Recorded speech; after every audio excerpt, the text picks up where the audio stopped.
मनोभीष्टं स्थापितं येन भूतले स्वयं रूपकदा मह्यं ददाति स्वपदन्तिकम् वन्दे अहं श्रीगुरु श्रीयुतपदकमलं श्रीगुरून् वैष्णवांश्च श्रीरूपं साग्रजातं सहगण रघुनाथान्वितं तं सजीवम् साद्वैतं सावधूतं परिजनसहितं कृष्णचैतन्यदेवं राधा कृष्णपादान् सहगण ललिता श्रीविशाखान्वितांश्च नमा ओं विष्णुपादाय कृष्णपृष्ठाय भूतले श्रीमते भक्तिवेदांत स्वामिनी इति नामिनी नामस्ते सारस्वती देवे गौरवाणी प्रचारिणी निर्विशेष शून्यवादी पाश्चात्य देशतारिणी नमा ओं विष्णुपादाय कृष्णपृष्ठाय भूतले श्रीमते भक्ति सिद्धांत सरस्वती इति नामिनी श्रीवार्षभानवी देवी दयिताय कृपाब्धये कृष्ण संबंध विज्ञान दायिने प्रभवे नमः।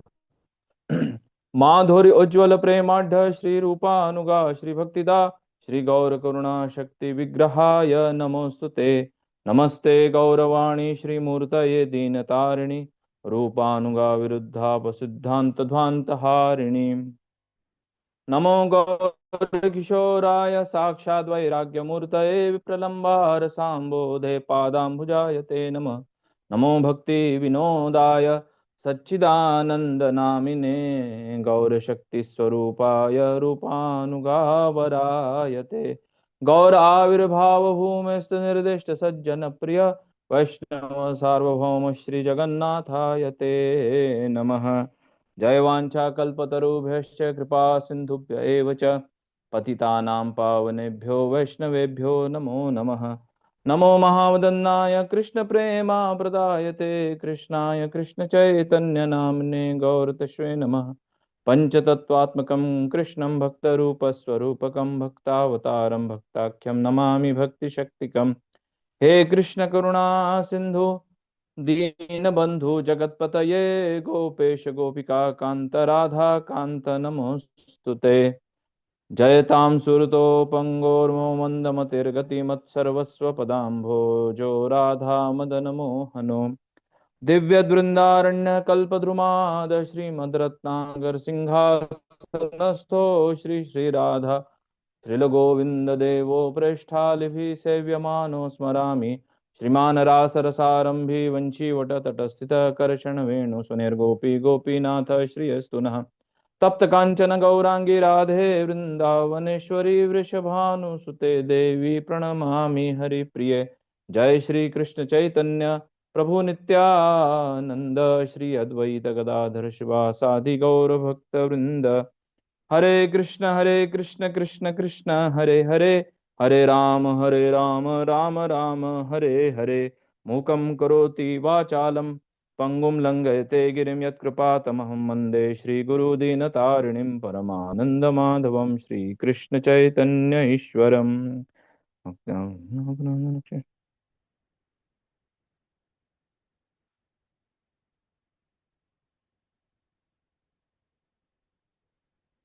हरे कृष्णा।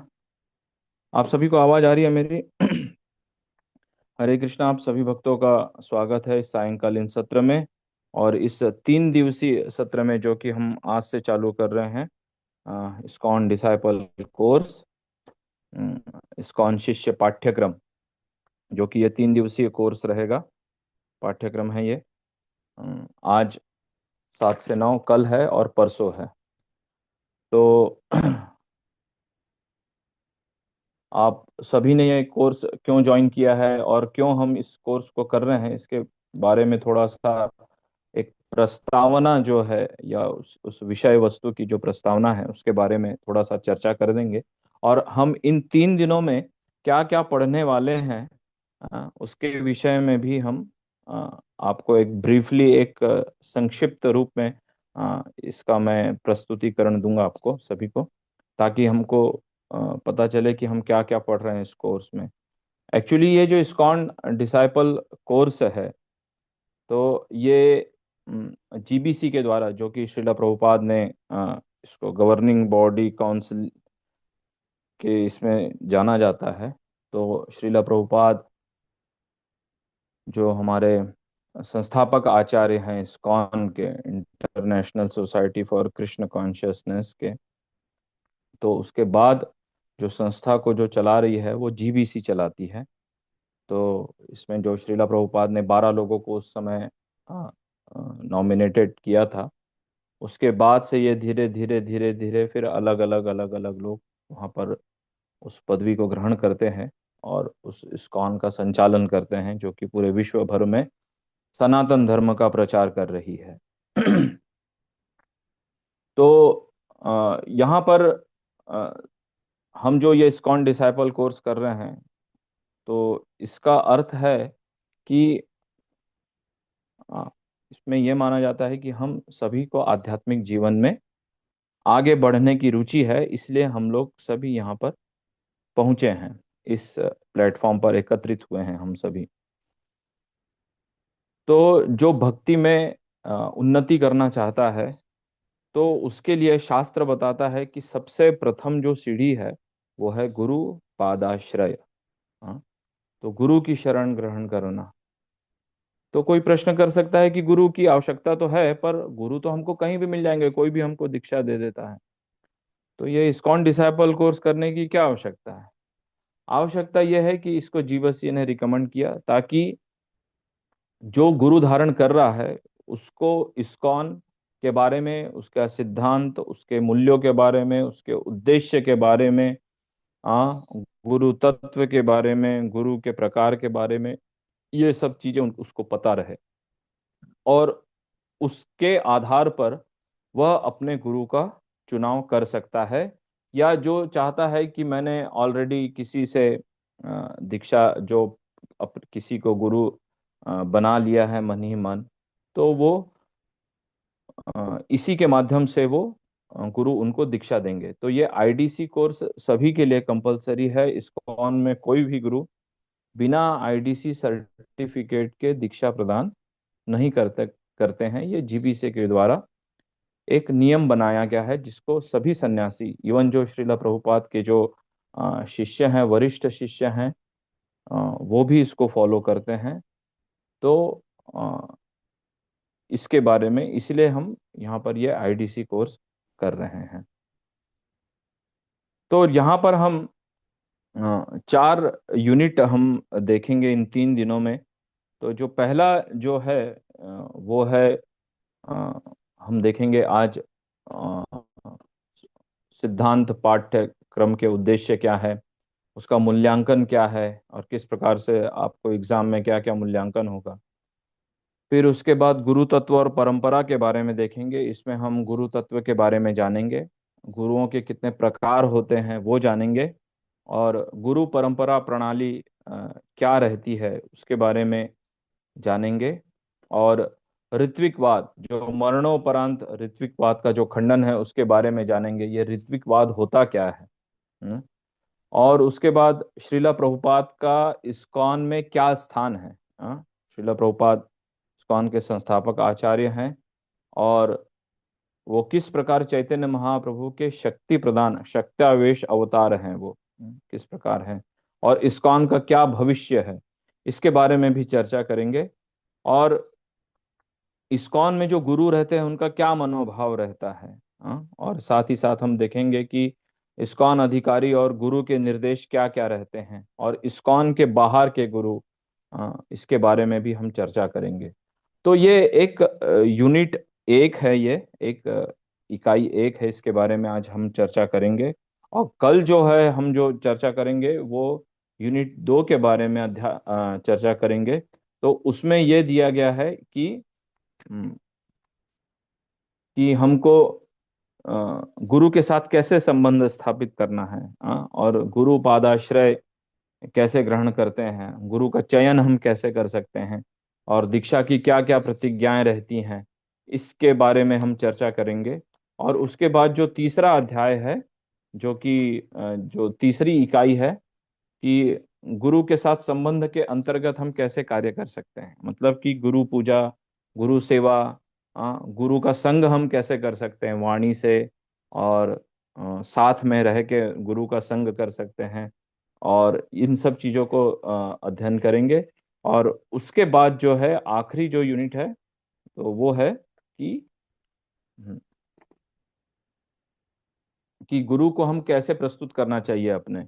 हाँ, और श्रील प्रभुपाद को कैसे प्रस्तुत करना चाहिए, वर्तमान इस्कॉन गुरुओं को हम कैसे प्रस्तुत कर सकते हैं, इस्कॉन गुरुओं के साथ जो हमारे गुरु नहीं है, मतलब डायरेक्ट जिनसे हमने दीक्षा नहीं ली है, उनके साथ हम कैसे संबंध अपना रख सकते हैं, और कि गुरु की दृष्टि में कैसे भेद नहीं करना चाहिए, इस प्रकार से सहयोग पूर्ण संबंध का विकास हम कैसे कर सकते हैं। और इसके बाद हम रिवीजन एक बार छोटा सा देखेंगे कि हमने क्या क्या पढ़ा था। तो ये एक प्रस्तावना आपको बताया गया है कि हम इन 3 दिनों में इन 4 इकाइयों के बारे में, उन उस 4 इकाइयों में हम क्या क्या देखेंगे, इसके बारे में मैंने आपको यहाँ पर प्रस्तावना दी है। तो यहाँ पर जो अ, ये जो इस्कॉन शिष्य पाठ्यक्रम है, आईडीसी कोर्स है, इसका उद्देश्य हमको पता होना चाहिए। और अ, उद्देश्य हमको पता है कि हम क्यों कर रहे हैं, जो जो मैं थोड़ा सा आपको बताया इसके साथ। और उसके बाद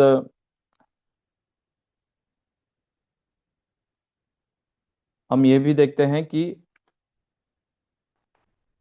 जब हम भक्ति करना आरंभ करते हैं तो सबसे पहला जो सिद्धांत यहाँ पर दिया जाता है, वो दिया जाता है कि हमको गुरु की आवश्यकता क्यों रहती है। हाँ, बिना गुरु के हम मतलब जब तक हम गुरु से कनेक्ट नहीं हो जाते, तब तक हम क्या कर नहीं कर सकते हैं, भक्ति में प्रगति नहीं कर सकते। ये सबसे पहली चीज है कि हमको गुरु का आश्रय ग्रहण करना अति आवश्यक है, यहाँ पर यही बताया जाता है। तो दूसरा चीज है यहाँ पर कि जैसे मान लीजिए अब कोई बोलेगा कि ठीक है भाई, ये हरे कृष्ण महामंत्र से और ये गुरु धारण करने से क्या हो जाएगा। कभी कभी हमारी जैसे श्रद्धा कोमल रहती है, तो हमको लगता है कि हम भक्ति तो कर रहे हैं, कोई आके कोई बोल दिया, अरे क्या तुम लोग हरे कृष्ण महामंत्र का जप करते हो, क्या ये 4 नियम पालन कर रहे हो, प्याज लहसुन नहीं खाते हो, चाय कॉफी छोड़ दिया है, सिगरेट शराब छोड़ दिया है, इसी में तो असली आनंद है। हम्म, तो जैसे उदाहरण दिया जाता है कि एक जो छोटे बच्चे जब रहते हैं, तो वो छोटे बच्चे क्या करते हैं, माचिस की जो डिब्बियां रहती हैं उसका स्टिकर बनाते हैं, या फिर सिगरेट के जो पैकेट्स रहते हैं उसके स्टिकर बना के खेलते हैं। तो उसमें पॉइंट्स कैलकुलेट करते हैं कि व्हील्स का सिगरेट का पैकेट का वो स्टिकर लेके आएगा तो उसको 10 पॉइंट मिलेंगे, जो मार लबोरो का सिगरेट का पैकेट लाएगा हाँ अ, उसके 15 पॉइंट है, मेघना बीड़ी का 2 पॉइंट मिलेगा बस। हम्म, तो इस प्रकार ये बच्चे खेल खेलते हैं। हाँ, तो ये जब खेल खेलते हैं तो उसको उसमें बड़ा आनंद आता है। तो जब बड़ा आनंद आता है तो जब ये बड़े लोग जो देखते हैं, जो उन बच्चों से बड़े रहते हैं, वो देखते हैं कि क्या इन लोग खेल रहे हैं, ये यूजलेस गेम्स हैं ये सब। उन लोग को तो सिगरेट पीने में आनंद आता, तो वो सिगरेट पी के फेंक देते हैं, उस पैकेट को अपने साथ नहीं रखते। तो उसी प्रकार जब हमको हायर टेस्ट मिलता है भक्ति में, इस हरे कृष्ण महामंत्र का जप करके और गुरु के साथ संबंध स्थापित करके, जब हमको हायर टेस्ट मिलता है, तो ऑटोमेटिकली हमारा जो लोअर टेस्ट है वो छूट जाता है। छूट जाता है मतलब स्पॉन्टेनियसली होता है, यह स्वतः स्फुरित प्रक्रिया है, स्पॉन्टेनियसली होता है ये सब। हमको अलग से उसके लिए कुछ प्रयास करने की आवश्यकता नहीं रहती है कि नहीं अब मेरे को मांसाहार छोड़ना है, नहीं मेरे को अभी चाय कॉफी प्याज लहसुन छोड़ना है। और ये सब हमारे अनुभव, मतलब हमने अपने जीवन में इसको अनुभव किया है। तो इसी प्रकार तो जीव शास्त्र क्या बताता है कि जीवेर स्वरूप है कृष्णेर नित्य दास। जीव का स्वरूप क्या है कि भगवान कृष्ण का वो नित्य दास रहेगा। जिस प्रकार एक छोटा बच्चा अपने माँ के गोद में ही जाके उसको नेचुरल आनंद आता है।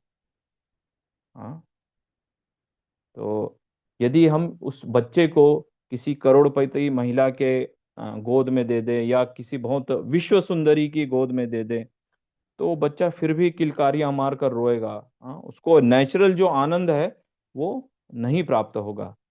तो इसीलिए श्रीला प्रभुपाद, जब हम भगवत गीता आप में से कई लोगों ने पढ़ी होगी, तो जो प्रस्तावना जो भूमिका है उसमें श्रीला प्रभुपाद एक पैराग्राफ में लिखते हैं कि धर्म का एक्चुअल रिलीजन का अर्थ क्या होता है। एक्चुअल रिलीजन का अर्थ होता है कि जिस प्रकार हम शक्कर से मीठेपन को अलग नहीं कर सकते, या नमक से उसके खारेपन को अलग नहीं किया जा सकता है, मिर्च से उसके तीखेपन को अलग नहीं किया जा सकता है, उसी प्रकार जीव का स्वरूप है भगवान कृष्ण का नित्य दास, उसको उससे अलग नहीं किया जा सकता। तो ये उसका नेचुरल पोजीशन है, वो नेचुरल इसमें आएगा। हाँ, तो इसीलिए हमको भगवान कृष्ण की सेवा करेंगे तभी हमको नेचुरल आनंद प्राप्त होगा, असली आनंद प्राप्त होगा। हम्म। तो इसलिए हमको भक्ति करनी चाहिए। और भक्ति हम कैसे करते हैं? गुरु की शरण ग्रहण करके। और गुरु भी ऐसे गुरु नहीं जो प्रामाणिक गुरु हों।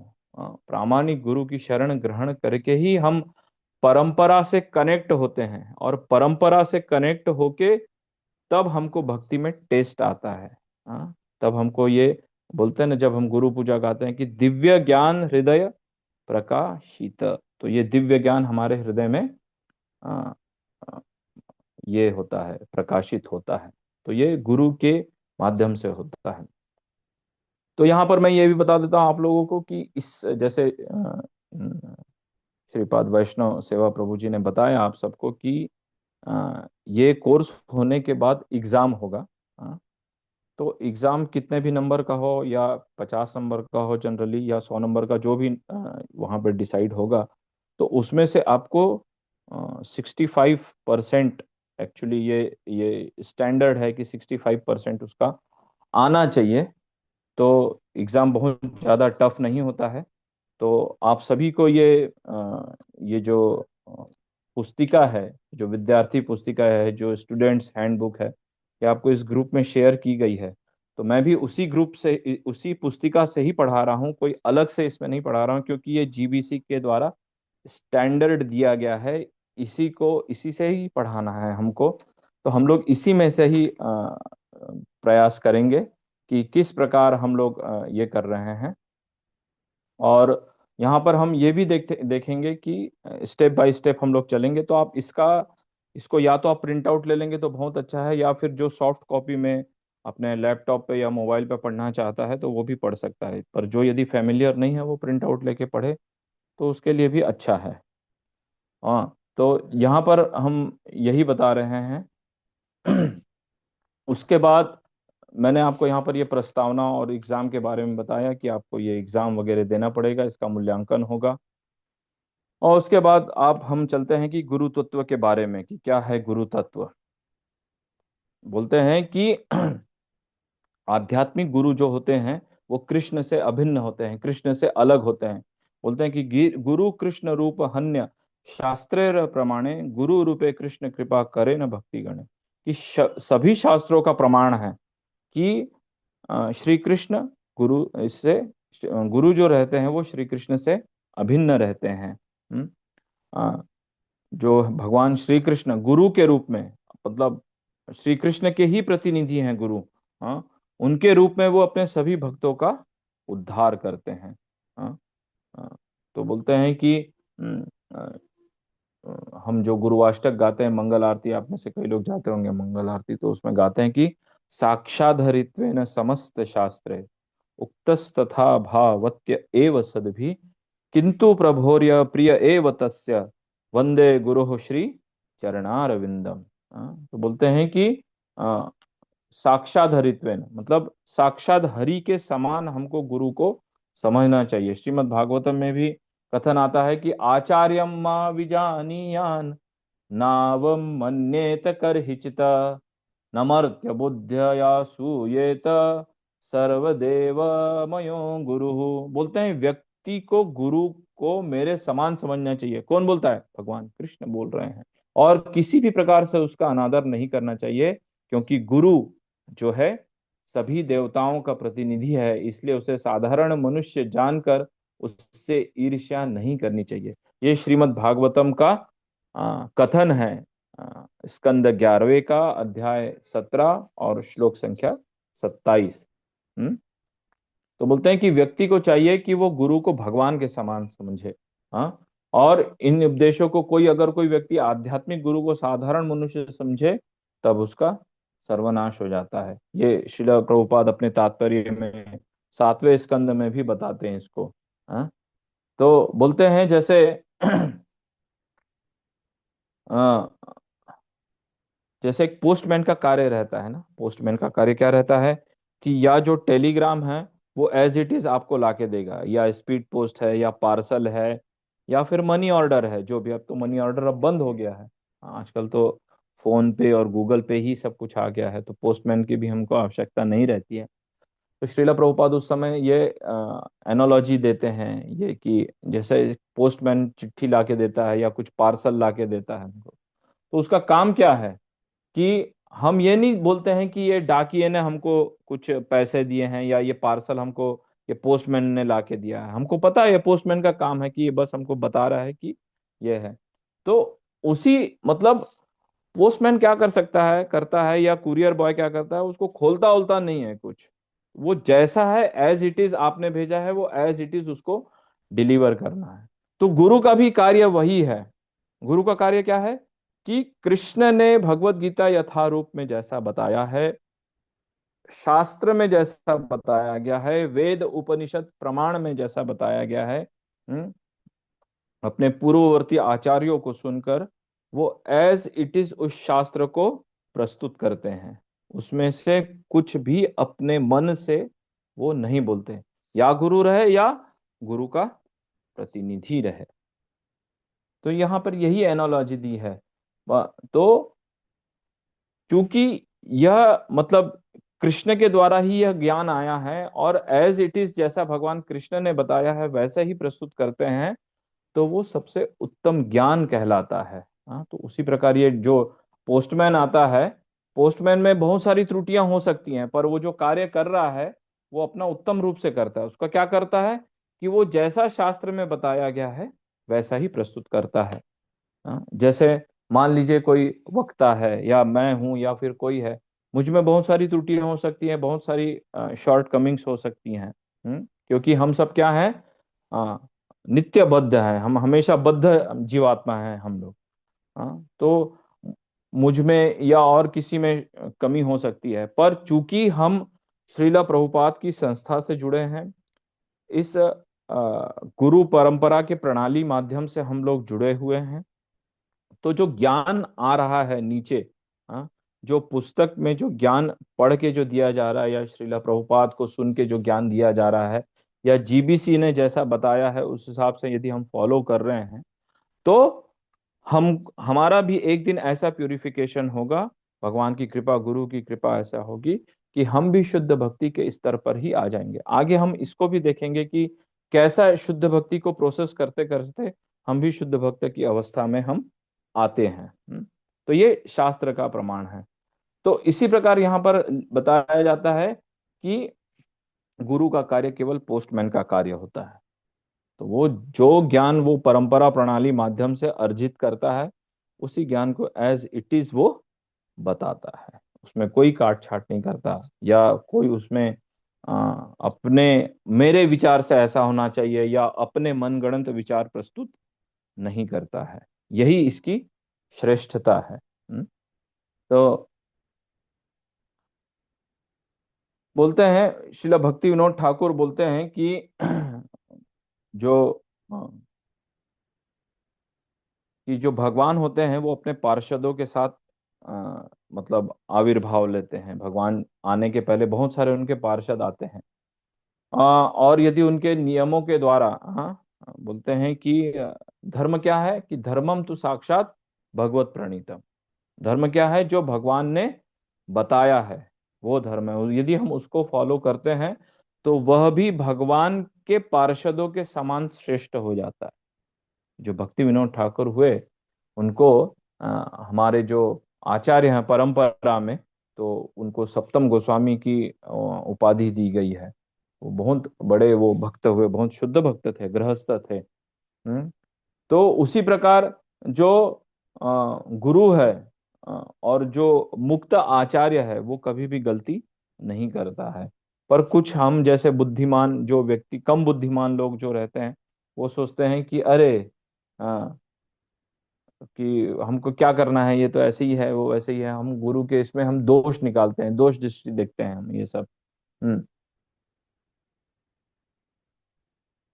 और कुछ कुछ ऐसे भी रहते हैं कि जो ज्यादा पढ़े लिखे नहीं रहते हैं, पर वो परंपरा प्रणाली का सख्ती से पालन करते हुए, इस्कॉन में ऐसे कई सारे भक्त हैं जो ज्यादा पढ़ाई लिखाई नहीं किया है, जिन्होंने या जिनका कोई भी एकेडमिक बैकग्राउंड बहुत ज्यादा नहीं है। तो वो भी यदि इस नियमों का पालन करते हैं और उसका सख्ती से, परंपरा के माध्यम से जो बताया गया उसका सख्ती से पालन करते हैं, तो वो भी गुरु के रूप में कार्य कर सकते हैं। ये ऐसा शिला भक्ति विनोद ठाकुर हमको बता रहे हैं। तो बोलते हैं कि भगवत गीता में श्रीला प्रभुपाद बोलते हैं, क्या बोलते हैं, कि जब हम शुद्ध भक्त के पद चिन्हों पर चलते हैं, उनके बताए अनुसार हम कार्य करते हैं, तो हम भी शुद्ध भक्त बन जाते हैं। तो कि मान लीजिए कि जैसे कोई 100% शुद्ध दूध, 100% कोई शुद्ध नहीं है, ठीक है, पर चूंकि हम स्वयं को अपना बद्ध जीवन से हम ऊपर उठाने का प्रयास कर रहे हैं। भाई हम प्रयास कर रहे हैं ना, हमारा पहले का जीवन हमारा कैसा था कि हम हमको इतना ज्ञान नहीं था पहले कि चाय कॉफी हमको नहीं पीना चाहिए। हाँ, पहले हमको इतना ज्ञान नहीं था कि ऑफ कोर्स कि जो जो किसी घर में रहता है कि जिसके संस्कार ऐसे रहते हैं कि भगवान को नैवेद्य अर्पण करके, भोग अर्पण करके ही प्रसाद पाया जाता है। या ऐसे अभी ये जो हिंदू, सो कॉल्ड हिंदू परंपरा में ऐसा, अब सनातन के इसमें ऐसा रहता है कि हमारे घर में कोई भी कार्य विधि जब होती है, शुभ कार्य होता है, तो हम अपने गुरु, मतलब अपने गुरु का, अपने पूर्वजों का, और हमारे जो कुल देवता हैं उनको हम आवाहन करते हैं, है ना। तो सबकी परंपरा प्रणाली अलग अलग रहती है, सबके जो सिस्टम रहता है वो अलग रहता है।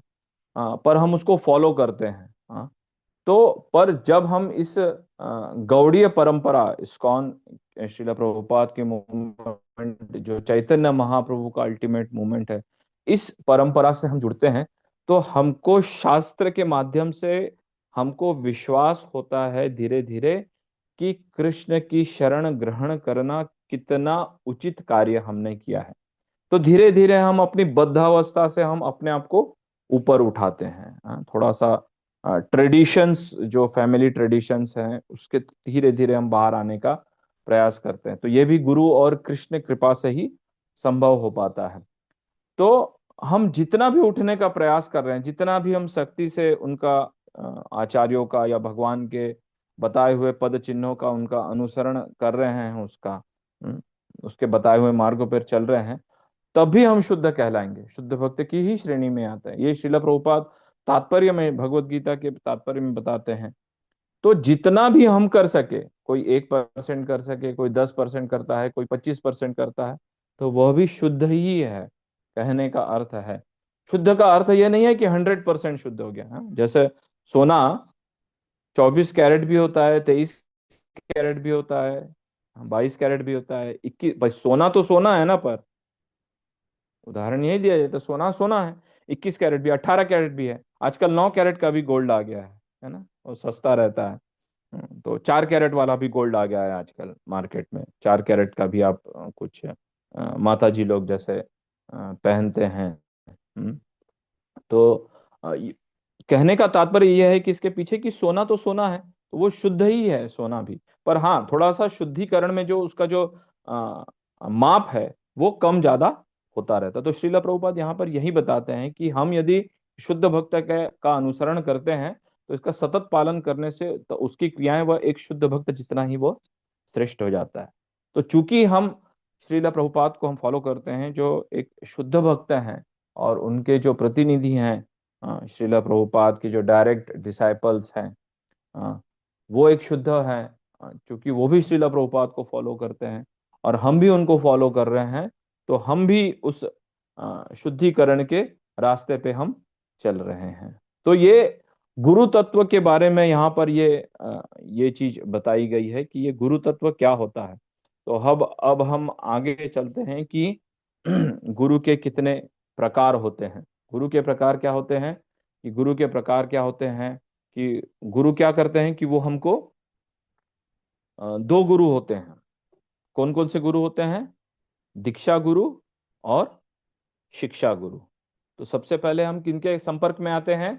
कई कई लोग डायरेक्ट किसी पंडाल प्रोग्राम में गए या कहीं हाउस प्रोग्राम में गए जहाँ पे इस्कॉन के गुरु आए हुए हैं, या फिर कोई कोई उनके प्रतिनिधि आए हुए हैं, ऐसे जुड़ते हैं, या कोई कॉलेज में जुड़ता है, या फिर कोई लोकल सेंटर में वहां पे जुड़ता है, या फिर किसी कार्तिक में कुछ जुड़ता है, या फिर वो कोई भक्त किसी यात्रा में जुड़ता है। तो जो ऐसे जुड़ते हैं, जो तो वैसे उस प्रकार के दो गुरु होते हैं। एक शिक्षा गुरु जो हमको शिक्षा देते हैं, हमको बताते हैं कि आप आइए प्रोग्राम में, चार नियमों का पालन क्यों करना चाहिए, 16 माला का जप क्यों करना चाहिए। हम धीरे धीरे उनसे अथाह तो ब्रह्म जिज्ञासा करते हैं। और जो एक दीक्षा गुरु होते हैं, जो हमको दीक्षा प्रदान करते हैं। तो ये दीक्षा गुरु और शिक्षा गुरु क्या होते हैं, मतलब क्या करते क्या है ये शिक्षा? शिक्षा गुरु जो होते हैं, वो एक तो शिक्षा देते हैं, उपदेश देते हैं। ये शिक्षा गुरु का कार्य है। शिक्षा गुरु कई भी हो सकते हैं, बहुत सारे लोग हो सकते हैं शिक्षा गुरु।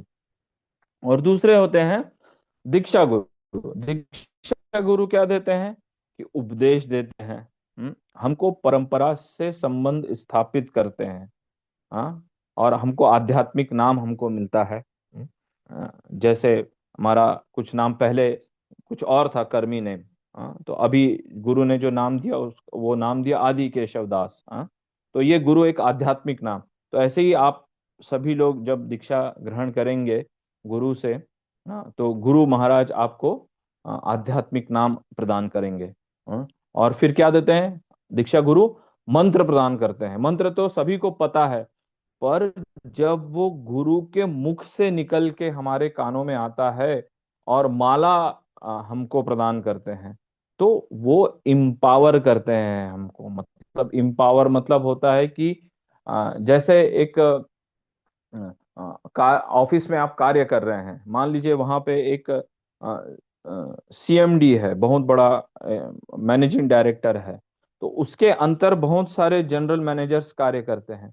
तो वो जो जनरल मैनेजर्स कार्य करते हैं, अब उस मैनेजिंग डायरेक्टर के लिए संभव नहीं है कि डे टू डे वर्क के लिए वो वहां पर बैठे रहे अपने केबिन में और प्रोडक्शन का कार्य करते रहे या अपने प्रोडक्शन यूनिट को देखते रहे। तो वो क्या करता है, डेलीगेशन ऑफ पावर करता है। मतलब पावर को डेलीगेट कर देता है अपना, कि हाँ ठीक है, एम्पावर कर देता है कि ठीक है, मैं नहीं भी रहूंगा तो तुम ये वाला कार्य कर सकते हो। फाइनेंस वाले को फाइनेंस का ऑथराइजेशन दे देता है, एचआर वालों को रिक्रूटमेंट से संबंधित जो भी कार्य दे देता है, सिविल वालों को बोलता है कि ठीक है, तुम टेक्निकल जो बंदा है सिविल का कार्य करेगा।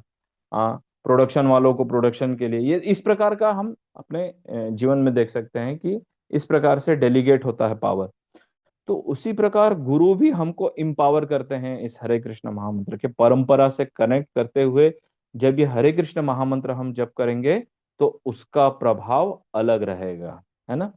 और उसमें फिर क्या होता है कि शिष्य प्रतिज्ञा एक स्वीकार करते हैं कि हाँ, मैं 16 माला का जप करूंगा, चार नियमों का पालन करूंगा, इस्कॉन के अंदर के गुरुओं से ही मैं श्रवण करूंगा। हाँ, इस्कॉन के अंदर ही मैं सेवा करूंगा, भक्ति आराधना करूंगा।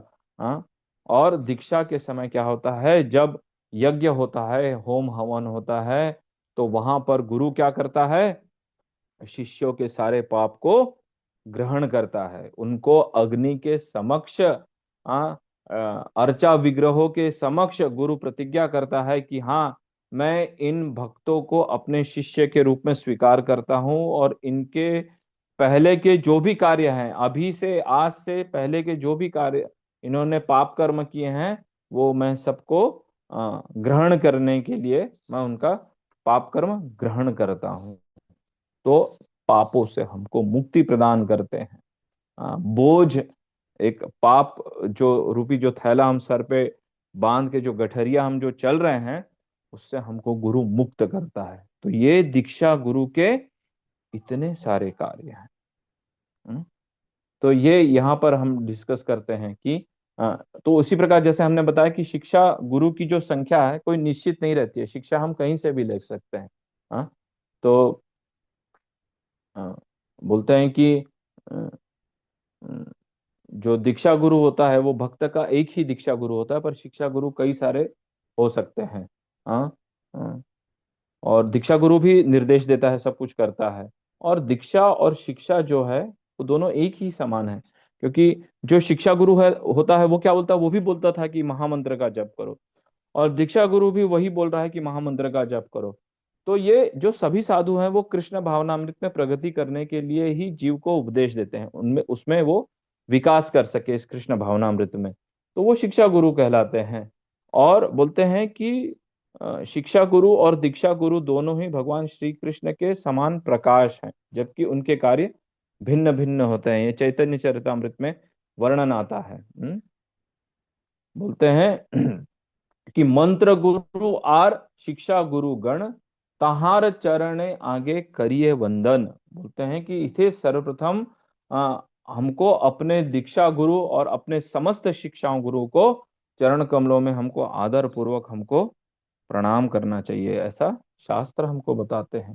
कि बोलते हैं कि शिक्षा गुरु वृंद कृपा कोरिए अपार, साधके सिखन साधे नेर अंग सर। परंतु मैं अनगणित शिक्षाओं गुरुओं को अत्यंत महत्वपूर्ण समझता हूं, क्योंकि उन्होंने एक नवीन भक्त को साधन भक्ति के समस्त विषयों में प्रशिक्षित कर उस पर असीम कृपा की। श्रीला भक्ति विनोद ठाकुर अपने कल्याण कल्पतरु में ये एक भजन में से गाते हैं कि जो शिक्षा गुरु रहता है, हाँ, तो वो दीक्षा गुरु से भी ज्यादा इंपॉर्टेंट रहता है कार्य। क्या रहता है, क्योंकि वो साधन भक्ति में हमको स्टेप बाय स्टेप हमको आगे कैसे बढ़ना है ये हमको वो बताता है, हमारे लिए समय देता है। हाँ। तो वो ज्यादा इंपॉर्टेंट है। ऑफ कोर्स दीक्षा और शिक्षा गुरु में कोई ज्यादा भेद नहीं है। हाँ। तो अब बोलते हैं कि दीक्षा का अर्थ क्या होता है, क्या क्यों, मतलब हम लोग ये जो दीक्षा दीक्षा बोलते हैं कि है क्या ये दीक्षा एक्चुअली। हाँ। तो दीक्षा के बारे में यहाँ पर बता देते हैं कि दीक्षा का यही अर्थ है कि दी मतलब दिव्य, जो दो शब्द हैं, दी का अर्थ होता है दिव्य, मतलब कि दिव्य आध्यात्मिक ज्ञान, और क्षपयति मतलब वर्णन, जो उसका होता है कि उसका अर्थ होता है दीक्षा। कि जो दिव्य ज्ञान, दिव्य ज्ञान का अर्थ क्या होता है, अलौकिक आध्यात्मिक ज्ञान। और ज्ञानम क्षपयति, क्षपयति की होता हैक्षा, और दीक्षा इसे कहते हैं दीक्षा, मतलब संयोजन है ये दीक्षा का। दीक्षाक्षा का मतलब होता है क्षपयति। तो दीक्षा का अर्थ है आध्यात्मिक कार्य आरंभ करने की ये दीक्षा, ये दीक्षा कहलाती है। कि जो गुरु जो है वो शिष्य से प्रण लेता है कि आप इतने बार जप करेंगे, 16 माला का जप करेंगे। तो वो शिष्य बोलता है जी गुरुदेव। बोलता है आप 4 नियमों का पालन करेंगे, बोलते हैं हाँ जी गुरुदेव। हाँ, तो ये होती है दीक्षा कहलाती है। तो कि गुरु के सामने हम प्रण लेते हैं तो उसको पालन करना होता है। तो ये सब कुछ स्वतः आ जाता है कि दिव्य ज्ञान और आध्यात्मिक ज्ञान का अर्थ है।क्षा का अर्थ होता है दर्शन देखना, अथवा क्षपयति व्याख्या इसको बोलते हैं कि दीक्षा कहते हैं। तो हरि भक्ति विलास में ऐसा वर्णन आता है कि जो व्यक्ति अदीक्षित वामोरु कृतम सर्वम निरर्थकम पशु योनि अवाप्नोति दीक्षा विरहितो जना। हरि भक्ति विलास में ऐसा वर्णन आता है कि दीक्षा के बगैर सभी कार्य, भक्ति में किए गए कार्य सभी व्यर्थ हैं। कैसे, कि एक परंपरा प्राप्त आध्यात्मिक गुरु से जब तक किसी को दीक्षा नहीं होती है उसके समस्त भक्ति कार्य व्यर्थ हैं। जो व्यक्ति उचित रूप से दीक्षित नहीं है वह पुनः पशु योनि में उतारा जा सकता है। किस योनि में, फिर से पशु योनि में उतारा जा सकता है, यदि हमने प्रामाणिक गुरु की शरण ग्रहण नहीं की, या फिर हमने प्रामाणिक गुरु का गुरु पादाश्रय यदि हमने ग्रहण नहीं किया। ये कौन बोलता है, मेरे या आपके घर की बात नहीं है। ये हरि भक्ति विलास एक ग्रंथ है, उसको उसमें यहाँ पर बताया गया है। और चैतन्य चरितामृत में भी इसमें यहाँ पर वर्णन आता है। चैतन्य चरितामृत में के मध्य लीला में भी ये वर्णन आता है कि हमको दीक्षा ग्रहण करनी चाहिए। इसीलिए बोलते हैं कि पहली दीक्षा क्या होती है? पहली दीक्षा हरि नाम दीक्षा होती है।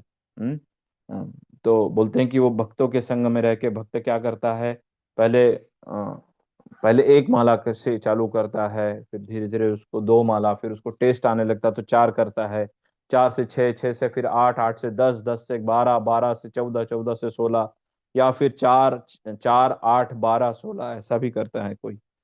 तो धीरे धीरे वो टेस्ट धीरे धीरे जब डेवलप होता है, तो ये हरि नाम रूपी ये जो मेडिसिन हम लेते हैं, उसके साथ हमको कुछ पथ्य पालन करने के लिए कहा जाता है। पथ्य का अर्थ होता है कि डॉक्टर हमको कुछ प्रिस्क्राइब्ड मेडिसिन बताता है, गुरु रूपी डॉक्टर, कि चार नियम पालन करना पड़ेगा। कौन कौन से चार नियम पालन करना है? कि मांसाहार नहीं करना है। हाँ, मांसाहार में आपका आ, प्याज लहसुन वगैरह भी आ गया, वो भी हमको नहीं ग्रहण करना है, क्योंकि भगवान उसको ग्रहण नहीं करते हैं। मांसाहार नहीं करना। शराब, सिगरेट, तंबाकू, बीड़ी, गांजा, अफीम, चरस, कोकीन, हेरोइन, इसका सेवन नहीं करना है। बीड़ी तंबाकू भी नहीं। इसका सेवन नहीं करना है हमको। फिर व्यभिचार, पर स्त्री गमन नहीं करना है पुरुषों ने, और स्त्री ने पर पुरुष गमन नहीं करना है। हाँ, यदि जो गृहस्थ है वो एक एक पत्नी व्रता, और जो गृहस्थ में जो माता जी है वो एक पतिव्रता नारी, और पुरुष उसका हमको पालन करना चाहिए। हाँ, ये। और उसके बाद होता है चौथा जो है कि हमको जुआ, सट्टा, ये सब हमको नहीं खेलना है। तो ये जो चार नियम हैं, ये हमको अम, पालन कर लेते हैं, 16 माला का जप करना। तो ये हम इसके बाद ये करेंगे, और तो हमको प्रथम दीक्षा प्राप्त होती है। फिर प्रथम दीक्षा प्राप्त होने के बाद अभी आजकल भक्ति शास्त्री का कोर्स करने के लिए मैंडेटरी कर दिया है, तो वो मतलब आवश्यक हो गया है, तो उसको करना है। और वो करने के बाद फिर हमको ब्राह्मण दीक्षा तो बोलते हैं, जिसमें यज्ञ और अनुष्ठान हम कर सकते हैं, जनेऊ प्रदान किया जाता है गुरु के द्वारा। गायत्री मंत्र दिया जाता है, काम गायत्री, गोपाल गायत्री, ये दिया जाता है। गुरु गायत्री दिया जाता है, तो इसका जप करते हैं। तो दो प्रकार की दीक्षा होती है, हरिनाम दीक्षा होती है, और एक हरिनाम और मंत्र दीक्षा होती है। मंत्र दीक्षा में हमको गायत्री मंत्र मिलता है, गायत्री मंत्र के साथ हमको गोपाल मंत्र मिलता है, काम गायत्री मिलती है, गुरु गायत्री मिलती है, गौर गायत्री मिलती है। ये सब चीजें हमको मिलती है। तो ये इस प्रकार की ये दीक्षा है, दो प्रकार की दीक्षा। तो ये चीजों को हम देख रहे हैं। उसके आगे हम देखते हैं कि गुरु परंपरा प्रणाली क्या रहती है। गुरु परंपरा अ, कैसे हम बोलते हैं कि भगवत गीता में कहा गया है। भगवत गीता में आप जब देखते हैं तो एक दो पेज आप चेंज करेंगे, तो वहां पे गुरु परंपरा प्रणाली का सिस्टम दिया गया है ना। भगवान श्री कृष्ण के बाद नीचे फिर ऐसे ये सब आते रहता है। फिर आखिरी में आप देखेंगे कि श्रीला एसी भक्ति वेदांत स्वामी श्रीला प्रभुपाद का नाम दिया जाता है। तो ये यहाँ पर बताया है कि परंपरा प्रणाली माध्यम क्या है।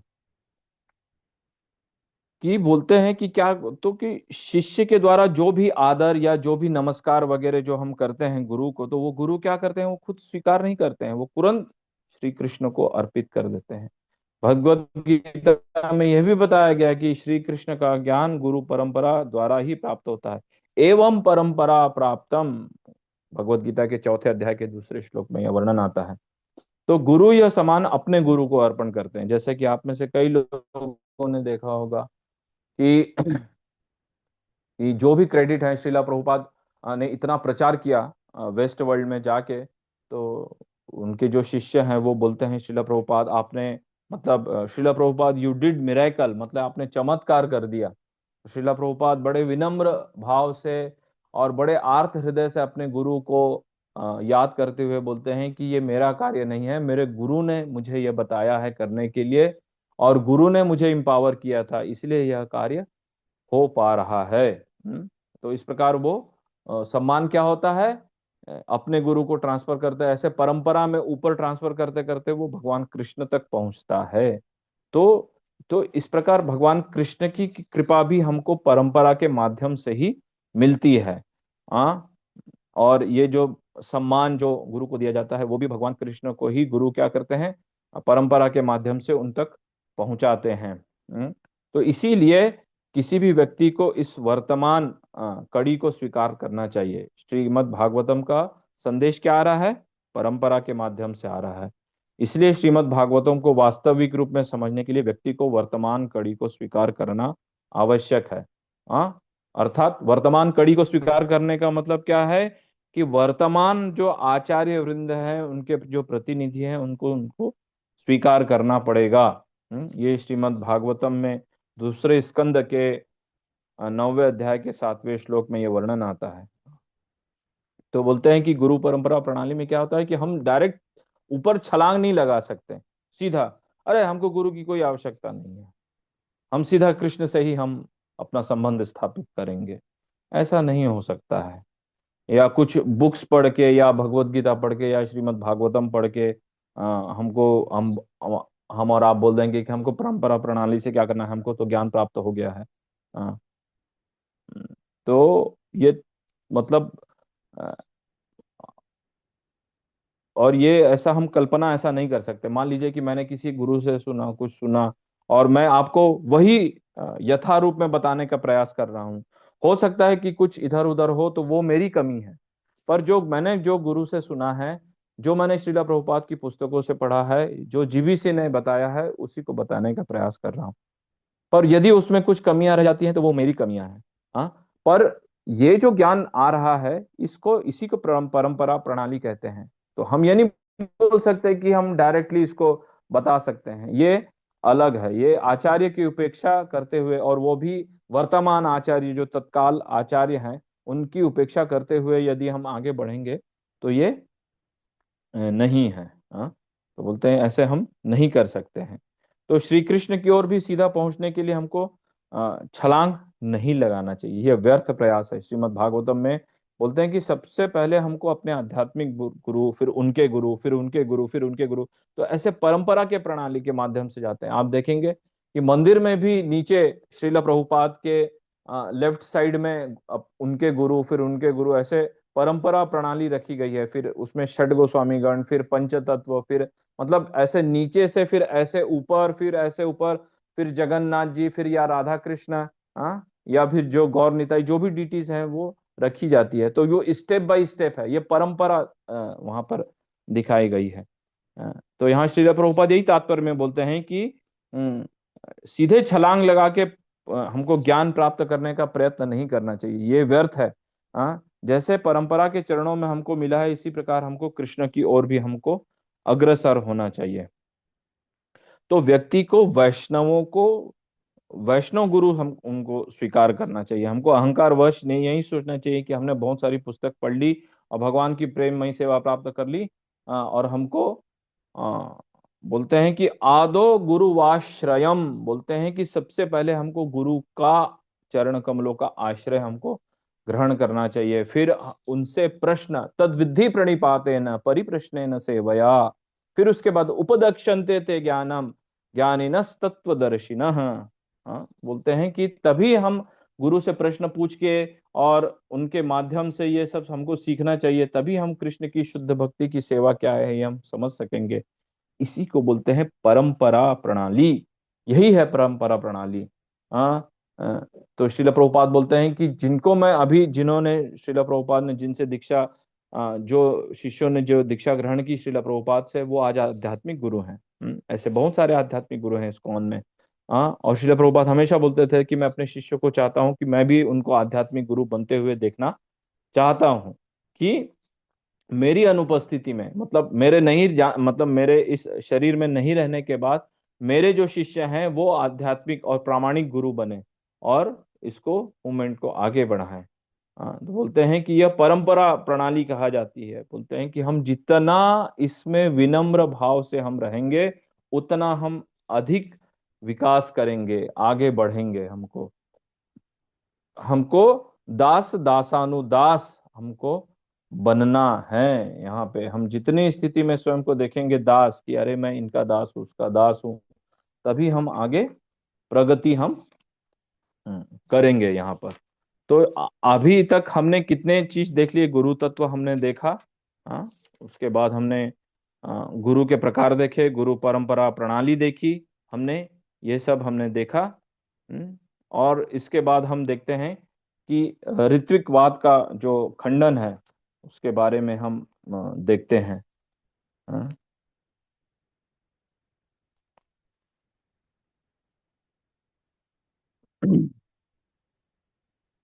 देखिए, गुरु तत्व और इसके बारे में भी मैं आपको और एक कुछ कथन यहाँ पर बता देता हूँ कि गुरु तत्व के भी बारे में कि हमको, जैसे मैंने पहले भी कहा था, यहाँ पे शास्त्र बताते हैं कि हमको साक्षात हरित्वेन, आचार्यों को कृष्ण के समान सम्मान देना चाहिए हमको। और बोलते हैं कि जो गुरु रहते हैं वो स्वयं श्रीमती राधा रानी के पार्षद होते हैं। और परसों, कल कई लोगों ने कल नित्यानंद त्रयोदशी बनाई, कई लोगों, जैसे परसों एक्चुअली नित्यानंद त्रयोदशी था मंदिर में, तो सभी ने उसको सेलिब्रेट किया।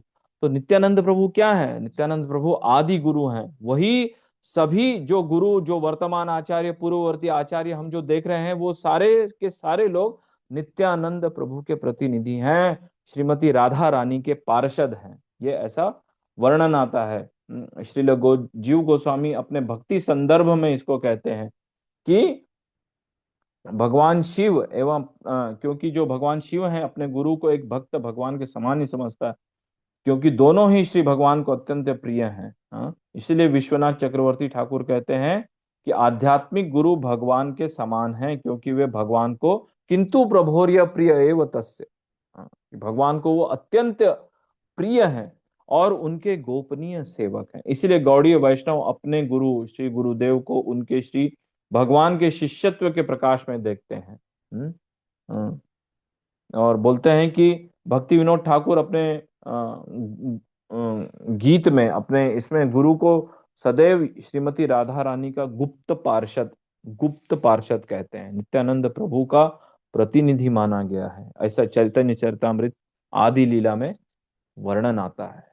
तो कोई गुरु को हमको साधारण अपने चर्म चक्षुओं से देख के इधर उधर की बातें सुन के हमको गुरु हमको ऐसा नहीं बनाना चाहिए। गुरु एक बहुत मतलब दिव्य ये है कि जो हमको आनंद प्रदान करने के लिए आता है, जो नित्यानंद प्रभु के पास रहता है, श्रीमती राधा रानी के वो हैं। तो इसीलिए हमको जो आध्यात्मिक गुरु होते हैं वो क्या होते हैं? चेत गुरु का बाह्य प्रकाश है। अब चेत गुरु कौन है? तो बोले चेत गुरु इसीलिए बोलते हैं कि सर्वोच्चम आध्यात्मिक गुरु श्री कृष्ण है। अल्टीमेट गुरु कौन है? बोलते हैं ना, कृष्णम वंदे जगत गुरु। हाँ, तो कृष्ण जगत गुरु हैं। तो इसीलिए वे चैत्य गुरु कहलाते हैं, परमात्मा के रूप में हमारे हृदय में विराजमान है ना। क्षीरोदक्षाय विष्णु के रूप में, परमात्मा के रूप में हमारे अंदर विराजमान है भगवान, तो वो चैत्य गुरु हैं। हाँ? तो यह परमात्मा की ओर संकेत करता है जो सभी के हृदय में स्थित है। वे भीतर से हमारी सहायता करते हैं। हाँ, जैसा कि भगवत गीता में भी कहा गया कि वे आध्यात्मिक गुरु भेजते हैं जो बाहर से हमारी सहायता करते हैं। वो हमको इंडिकेशन देते हैं, चैत्य गुरु, कि जाओ इसके पास, यहाँ पर जाके आप शिक्षा या दीक्षा ग्रहण करो। तो ये भगवान का इंडिकेशन है, भगवान की कृपा है हमारे ऊपर, हम जैसे बद्ध जीवों के ऊपर, जो परमात्मा रूप में हमको गाइड कर रहे हैं, वही हमारी सहायता करते हैं। फिर जब वो वहां पर भेजते हैं तो जो आध्यात्मिक जो गुरु है वो बाह्य प्रकाश के रूप में, चेत गुरु के रूप में कार्य करता है। मतलब बाह्य प्रकाश है, बाह्य विस्तार है चेत गुरु का, परमात्मा के इसमें। हाँ? तो वही आध्यात्मिक गुरु चैत्य गुरु के बाह्य अवतार हैं। चैत्य गुरु तो सभी के हृदय में विराजमान आध्यात्मिक गुरु हैं। ये श्रीला प्रभुपाद अपने तात्पर्य में, श्रीमद् भागवतम के तात्पर्य में वर्णन करते हैं। इसीलिए हमको ये चीज हमको समझना चाहिए। बोलते हैं कि दीक्षा जो है हमको पूर्व पाप कर्मों से मुक्ति दिलाती है। दीक्षा काले भक्त करे आत्मसमर्पण, सही काले कृष्ण तारे करे आत्म सम। दीक्षा के समय जब कोई शिष्य भागवत सेवा के प्रति समर्पित होता है तो श्री कृष्ण समान श्रेष्ठ मानकर स्वीकार करते हैं। हाँ, तो बोलते हैं कि सैदेह करे तार चिदानंदमय, अप्राकृत देह तहाँ चरण भजय। जब शिष्य का शरीर आध्यात्मिक बन जाता है, तब वह भक्त इस अलौकिक शरीर के द्वारा भगवान के चरण कमलों में अपनी सेवा अर्पित करता है। हाँ?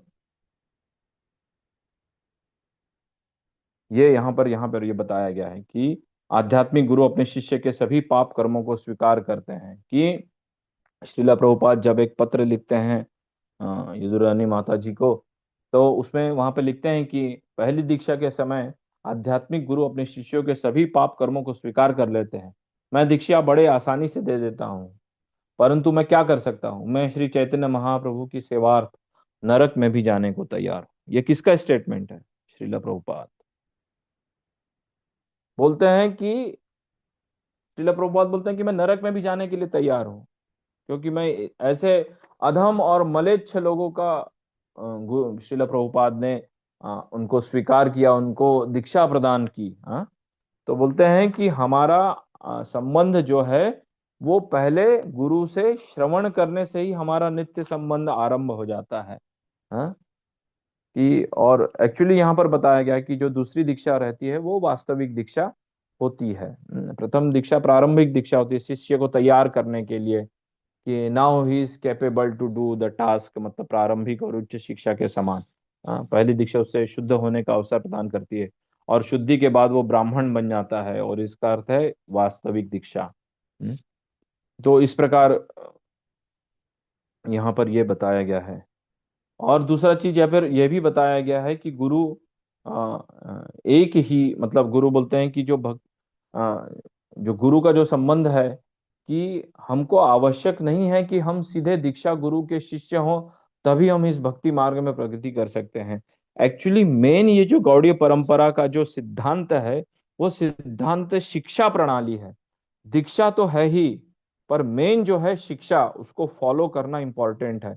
क्योंकि श्रीला भक्ति विनोद ठाकुर हुए, वो गौर किशोर दास बाबा जी के सीधे गुरु नहीं थे। हाँ, हाँ, वो औपचारिक गुरु नहीं थे गौर किशोर दास बाबा जी महाराज, पर हम परंपरा में देखते हैं कि वो उन्हीं को अपना गुरु मानते थे। हाँ, तो परम हंस हैं वो। हाँ, उस समय गृहस्थ आश्रम में थे, पर उनकी उच्चतम आध्यात्मिक समझ के कारण गृहस्थ होने के बाद भी वो अपना गुरु मानते थे। कौन? भक्ति विनोद ठाकुर। किसको? गौर किशोर दास बाबा जी महाराज को। तो गुरु दो भागों में, जैसे हमने डिस्कस किया, दो भागों में शिक्षा और दीक्षा गुरु के रूप में आ, ये होते हैं। तो शिक्षा का महत्व ज्यादा है कंपेयर टू दीक्षा के, और दीक्षा भी आवश्यक है हमको। दीक्षा क्यों आवश्यक है ये हमने डिस्कस किया यहाँ पर, है ना। तो यहाँ पर यही चीज यहाँ पर बताई गई है कि किस प्रकार से हमको गुरु तत्व के बारे में बताया गया है, और श्रीला प्रभुपाद ने ये सब चीजें भी बताई गई हैं। उसके बाद हम ऋत्विकवाद के बारे में हम देखते हैं कि ऋत्विकवाद क्या होता है एक्चुअली। ऋत्विकवाद एक्चुअली यह है एक मिथ्या है, जिसके अनुसार दीक्षा गुरु अपने तिरोभाव के बाद ऋत्विक को अथवा स्थापन्न पुरोहितों की संस्था के माध्यम से दीक्षा प्रदान करता है। तो मतलब जैसे मान लीजिए कि श्रीला प्रभुपाद जब उन्होंने शरीर छोड़ा, तो उन्होंने उस समय कुछ ऋत्विक सिस्टम लागू किया था। मतलब जब श्रीला प्रभुपाद उनको अपने बेड रिडन हो गए थे, कहने का मतलब कि अब वो चल फिर नहीं रहे थे, तो उन्होंने दीक्षा वगैरह देना बंद कर दिया था। तो कुछ गुरुओं को उन्होंने सिलेक्ट किया कि तुम on behalf of me you can give initiation. मतलब ठीक है, मैं अभी, मेरी तबीयत ठीक नहीं है, पर मैं इस भौतिक संसार में हूँ। हाँ, तो मेरे ऑन बिहाफ ऑफ, मतलब मेरे इसके नाम पे तुम दीक्षा दे सकते हो। वो शिष्य कहलाएंगे किसके? श्रीला प्रभुपाद के। पर दीक्षा कौन दे रहा है? जो श्रीला प्रभुपाद के उस समय सन्यासी डिसाइपल थे कुछ लोग। हाँ, तो उन्होंने दीक्षा दी श्रीला प्रभुपाद के रहते, तो उसको बोलते हैं कि ऋत्विकवाद। तो ये श्रीला प्रभुपाद ने एक व्यवस्था चलाई कि हाँ, मैं गुरु के, मतलब शिष्य के रूप में उसको स्वीकार कर रहा हूं, पर चूंकि मेरा मतलब मैं अभी ये मतलब बैठ के वहां पर यज्ञ नहीं कर पाऊंगा, बैठ के वहां पर व्यासासन में नहीं बैठ पाऊंगा, तो इसलिए on behalf of me you can give initiation, Srila Prabhupada ने ऐसा कहा था। पर इसमें पर इसी को हम यही मान लेंगे कि श्रीला प्रभुपाद के ही हम इसमें हम वो चलेंगे, तो ऐसा नहीं है। मतलब कि श्रीला प्रभुपाद के बाद कोई दीक्षा नहीं दे सकता, ऐसा नहीं है। तो इसी को बोलते हैं ऋत्विकवाद। और इसीलिए किसी भी प्रामाणिक वैष्णव संप्रदाय में परम गुरु से दीक्षा लेने का उदाहरण नहीं है, उदाहरण नहीं है। मतलब कि श्रीला प्रभुपाद के जो डिसाइपल थे वो अब दीक्षा दे रहे हैं हर जगह। तो कोई ये नहीं बोल सकता कि नहीं, मैं ये श्रीला प्रभुपाद के डिसाइपल से मैं दीक्षा नहीं लूंगा, मैं श्रीला प्रभुपाद से दीक्षा लूंगा। श्रीला प्रभुपाद ही मेन गुरु हैं, ऐसा वैष्णव संप्रदाय में कहीं भी उदाहरण नहीं आता है वैष्णव। और कोई शास्त्रीय प्रमाण भी नहीं है परम गुरु से। परम गुरु से मतलब गुरु के गुरु से दीक्षा लेने का कोई प्रामाणिक उदाहरण नहीं है। अभी जो जैसे श्रीला प्रभुपाद के बहुत सारे वरिष्ठ सन्यासी शिष्य हैं, तो सभी लोग उन्हीं से ही दीक्षा लेते हैं। कोई ये नहीं बोलता कि मैं श्रीला प्रभुपाद से दीक्षा लूंगा। हाँ? जैसे नित्यानंद प्रभु के पुत्र जो वीरभद्र गोस्वामी ने श्रीनिवास आचार्य को अपने पत्र में एक जय गोपाल नामक व्यक्ति को वैष्णव समाज से बहिष्कृत करते हुए स्वयं को अपने परम गुरु का शिष्य बताने के कारण, हाँ, तो उनको बहिष्कृत कर दिया जय गोपाल नाम को। उसने क्या बोला कि अरे मैंने अपने परम गुरु से मैंने दीक्षा ली है। परम गुरु मतलब दादा गुरु, मतलब हम अपने गुरु को एक पिता तुल्य, पिता माता तुल्य मानते हैं। तो जो परम गुरु हैं उनको दादा गुरु भी कहा जाता है। तो कोई परम गुरु या दादा गुरु से दीक्षा लेने का ऐसा कोई इसमें वर्णन नहीं आता है। और चौथा प्रमाण ये दे सकते हैं कि क्या श्रीला प्रभुपाद इतने इनकम्पिटेंट थे, क्या इतनी श्रीला प्रभुपाद में कॉम्पिटेंसी नहीं थी कि एक भी शुद्ध भक्त को वो बना सके? तो ये संस्था का प्रचार कैसे चल रहा है? श्रीला प्रभुपाद तो 108 मंदिरों की स्थापना की, फिर उसके बाद कैसे चल रहा है? अरे तो श्रीला प्रभुपाद की जो शिक्षाएं हैं वो उनके घर की शिक्षाएं नहीं है, उन्होंने शास्त्रों के माध्यम से ये सब शिक्षाएं प्रदान की। तो श्रीला प्रभुपाद इतने बड़े आचार्य, इतने बड़े शुद्ध भक्त हो के क्या वो कोई ऐसे मतलब आचार्य को प्रस्तुत नहीं कर सकते कि जो इस मूवमेंट को आगे ले जाए? श्रीला प्रभुपाद ने एक से एक जेम्स प्रस्तुत किए हैं, एक से एक वंडरफुल डिसाइपल्स हैं। कोई कीर्तन में बड़ा फैंटास्टिक है, कोई कुकिंग में बड़ा फैंटास्टिक है, कोई लेक्चर बड़ा जबरदस्त देता है। और कई कई सन्यासियों में तो ये सारे गुण हैं। हाँ, बहुत सारे गुण हैं। किसी में एकेडमिक क्वालिफिकेशन है, किसी में मैनेजमेंट क्वालिफिकेशन है, किसी में बुक डिस्ट्रीब्यूशन प्रचार करने का क्वालिटी है।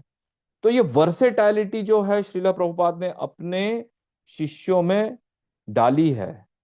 तो श्रीला प्रभुपाद ऐसे कोई साधारण गुरु नहीं थे। तो इसी प्रकार ये प्रभुपाद का ऋत्विक द्वारा शिष्य दीक्षा शिष्य बनना ये लाभकारी नहीं हुआ। इसलिए ऋत्विक गुरु उपदेश और सुझाव देता है, परंतु एक प्रामाणिक दीक्षा गुरु के समान शिक्षा का शिष्य का उद्धार स्वीकार नहीं करता।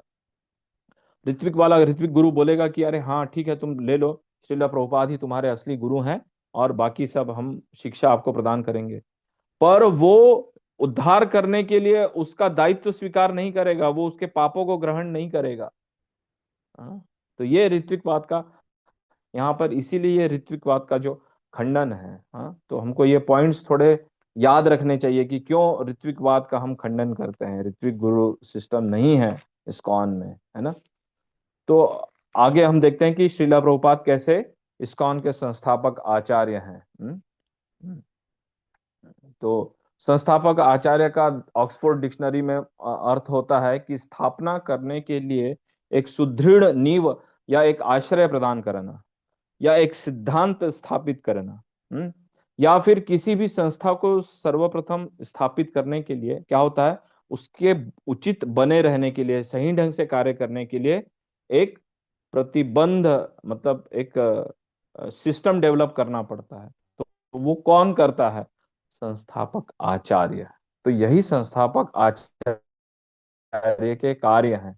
क्या क्या है कि सुदृढ़ नींव और आश्रय प्रदान करता है, वो सिद्धांत स्थापित करता है, और उसके हमेशा बने रहने के लिए उचित प्रबंध करता है वो। तो यहाँ पर यही बताया गया है कि श्रीला प्रभुपाद जो है वो चैतन्य महाप्रभु के शक्ति प्रदत्त प्रतिनिधि हैं। हाँ, मोर भक्त सेनापति लोचन दास ठाकुर चैतन्य मंगल में लिखते हैं, एबे नाम संकीर्तन तीक्ष्ण खड़ग लैया, अंतर असुरे जीवेर फैलिबे कतिया, यदि पापी छड़ी धर्म दूरे देशे जया, मोर सेनापति भक्त जेबे तथया। बोलते हैं कि यदि इस नाम संकीर्तन, इस हरि नाम संकीर्तन की धारदार तलवार से मैं बद्ध जीवों के हृदय को, समस्त आसुरी भावों का सर्वनाश करूंगा। हम्म? बोलते हैं यदि और कुछ पापी, हाँ, धार्मिक नियमों का त्याग करके दूर देश को चले गए कि अरे हमको धर्म की हमको शरण नहीं लेनी है, भागो यहाँ से, इंडिया अच्छा नहीं है, अमेरिका चले जाओ, कनाडा चले जाओ, यूके चले जाओ, अरब कंट्री में चले जाओ, हाँ, तो बोलते हैं कि वहां भी यदि उन नियमों को त्याग करके यदि दूर देश में भी चले गए, हाँ, तब मोर सेनापति भक्त जेबे तथा, तब मेरा सेनापति भक्त उन तक पहुंचकर उन्हें कृष्ण भक्ति देगा। तो ये जो लोचन दास ठाकुर जो हैं, इन्होंने श्रीला प्रभुपाद से जब चैतन्य महाप्रभु का जब मतलब वो अपने इस शरीर को अपने उन्होंने जो यहाँ पर लीलाएं समाप्त की, तो वहां पर उन्होंने चैतन्य मंगल, चैतन्य भागवत का ये जो वर्णन किया चैतन्य मंगल का लोचन दास ठाकुर ने, तो ये कई सौ साल मतलब ऑलमोस्ट आप समझ लीजिए 450 500 साल पूर्व ये लिखा हुआ था। उस समय तो श्रीला प्रभुपाद नहीं है। तो यहाँ पर यह बताया गया है कि धार्मिक नियमों को त्याग कर दूर देशों को चले जाएंगे। दूर देश मतलब इंडिया से बाहर। हाँ, तो शिला प्रभुपाद ने क्या किया, वेस्टर्न वर्ल्ड में जाके क्या किया, प्रचार किया, इस्कॉन की स्थापना की। तो मोर सेनापति भक्त जय बेत था। तो ये भविष्यवाणी है कि शिला प्रभुपाद ऐसे आचार्य हुए कि जो इसको स्थापित कर पाए। हाँ, कि इस नाम संकीर्तन का जो मूवमेंट है, हाँ, इसको स्थापित किया, कि वहां भी जाके उन्होंने नाम संकीर्तन दिया है। तो श्रीला प्रभुपाद भी हमेशा बोलते हैं कि हम्म, मेरा कोई इसमें क्रेडिट नहीं है, मैंने ये जो पूरी जो कार्य किया है चैतन्य महाप्रभु के संदेश को आप तक पहुंचाया है, मैं केवल एक पोस्टमैन की भांति कार्य करता हूँ। हाँ, तो ये श्रीला प्रभुपाद की मतलब ये है उनका मतलब उनकी ह्यूमिलिटी है, उनका एक बड़ा अच्छा स्वभाव है कि श्रील प्रभुपाद अपने आप को कुछ भी इसमें नहीं बताते हैं इसमें। तो ये ऐसा यहाँ पर ये सब यहाँ पर बताया गया है। और हम चलते हैं कि इस्कॉन के गुरु के बारे में, हम इस्कॉन के गुरु के बारे में हम देखते हैं कि क्या क्या रहता है, इनके गुरु का मनोभाव क्या है और शिष्यगण क्या है। तो आप देखेंगे कि एक चार्ट है उसमें, श्रीला प्रभुपाद के बाद उनके जो प्रतिनिधि अब कार्य करते हैं वो जीबीसी प्रतिनिधि के रूप में है। और जीबीसी के अंडर सारी मिनिस्ट्री कार्य करती है। जैसे प्राइम मिनिस्टर के अंदर एक मंत्रालय रहते हैं ना बहुत सारे, तो उसी प्रकार ये जीबीसी का भी सिस्टम श्रीला प्रभुपाद ने डिसाइड किया है कि जीबीसी डिसाइड करती है कि कौन सन्यास के लायक है, सन्यास किसको देना है। जीबीसी गुरु सेवा कमेटी बनाती है कि कौन सन्यास के बाद गुरु बन सकता है। और सन्यास का पद किसको देते हैं, रीजनल बॉडी बनाती है जो रीजनल आरजीबी बोलते हैं, रीजनल जीबीसी रहते हैं। और गुरु भी रहते हैं उसमें, टेम्पल प्रेसिडेंट्स भी आते हैं, नाम हट के संचालक आते हैं, मंदिर के जो निवासी हैं, जो भक्तगण हैं, और गृहस्थ भक्त शिष्य लोग आते हैं सब। तो ये मतलब ऐसा कोई ऐसा शासन का ये आदेश नहीं है, पर ये सिस्टम ऐसा ही कार्य करता है इसमें। तो इस्कॉन के बाहर के गुरु के बारे में बताया गया है। बताते हैं कि इस्कॉन के गुरु का व्यवहार कैसे रहता है। श्रीला प्रभुपाद और गुरु परंपरा की सेवा यहाँ पर बताई गई है कि किस प्रकार जो व्यक्ति इस्कॉन में दीक्षा और शिक्षा गुरु के रूप में कार्य कर रहे हैं, कि उन्हें चाहिए कि वे श्रीला प्रभुपाद की शिक्षाओं को अपने वचन और व्यवहार दाने सिखाने में पारंगत हों। शिक्षा गुरु श्रील प्रभुपाद एवं परंपरा की ओर से आध्यात्मिक निर्देश और प्रेरणा प्रदान करते हैं। दीक्षा गुरु आध्यात्मिक निर्देश, प्रेरणा, वास्तविक दीक्षा, एक आध्यात्मिक नाम प्रदान करते हैं। तो ये जो जीबीसी सिस्टम है, ये भक्ति सिद्धांत सरस्वती ठाकुर का ये जीबीसी सिस्टम है, पर उनके जो शिष्यों ने ये माना नहीं, इसीलिए गौड़ीय जो मठ है, जो 64 गौड़ीय मठ की स्थापना की थी, तो सब ने, एक एक सन्यासी ने एक एक मठ के ऊपर एकाधिकार कर लिया, और फिर वो प्रचार नहीं हो सका। पर शिला प्रभुपाद ने जब सुना था अपने गुरु से, भक्ति सिद्धांत सरस्वती ठाकुर से, तो उन्होंने इस चीज को बहुत अच्छे से समझा था कि जीबीसी की स्थापना करना अति आवश्यक है, क्योंकि एक बार गुरु के जाने के बाद फिर सारी व्यवस्था चरमरा जाती है। पर अभी आप देखिए, शिला प्रभुपाद के जाने के बाद, शिला प्रभुपाद ने 108 मंदिर की स्थापना की थी, पर अभी 750 से ज्यादा विश्व भर में इस्कॉन के मंदिर हैं। 750 से ज्यादा मंदिर, सेंटर छोटे वगैरह, छोटे सेंटर की तो बात ही नहीं कर रहा हूं मैं, पूरे विश्व में 750 से ज्यादा मंदिर हैं हमको। तो यदि कोई ऐसा कहता है कि अरे मैं इस्कॉन को तो फॉलो करता हूं पर मैं जीबीसी को फॉलो नहीं करता, तो मैं वास्तव में, वो बोलता है, श्रीला प्रभुपाद लेटर लिखते हैं कि वास्तव में वो मेरा अनुसरण नहीं करना चाहता, या श्रीला प्रभुपाद ने जैसा बताया है वो वैसा नहीं करना चाहता है, मेरी आज्ञा को नापसंद करता है। हाँ, तो यह गुरु अपराध कहलाया जाता है। उन्हें मेरी आज्ञा पर विश्वास नहीं है, गुरु अपराध है। हाँ, तो ऐसा कोई यदि बोलेगा कि अरे हाँ हम तो श्रीला प्रभुपाद को मानते हैं, इस्कॉन को मानते हैं, तो एक ढोंग है, बाहरी दिखावा है, आडंबर है ये, कि केवल उनकी बस मुझ पे श्रद्धा है पर उनके आदेशों को पालन नहीं करना है। हाँ, तो इसीलिए हमको इस्कॉन के बाहर के गुरुओं से हमको श्रवण नहीं करना चाहिए, कि हमको जो अधिकार प्राप्त व्यक्ति हैं उन्हीं से हमको श्रवण करना चाहिए, आध्यात्मिक गुरु और अनुभवी गुरु भाई, परंपरा कर्म के माध्यम से बाहर व्यक्ति का श्रवण नहीं करना चाहिए। और हमको उनसे दूर रहना चाहिए, या उनकी पुस्तकों वगैरह को भी हमको अध्ययन नहीं करना चाहिए। ये विश्वकर्मा को उन्होंने पत्र लिखा था। हाँ, तो ये भी यहाँ पर बताया गया है कि जो अंतिम संचालन अधिकार संपूर्ण कृष्ण भावनामृत संघ का, गवर्निंग बॉडी कमीशन का होगा, शिला प्रभुपाद का। उन्होंने अपना एक विल लिखा है उसमें, जून 1977 में। उस वसीयत में उसने लिखा है कि अंतिम संचालन का अधिकार किसके पास रहेगा?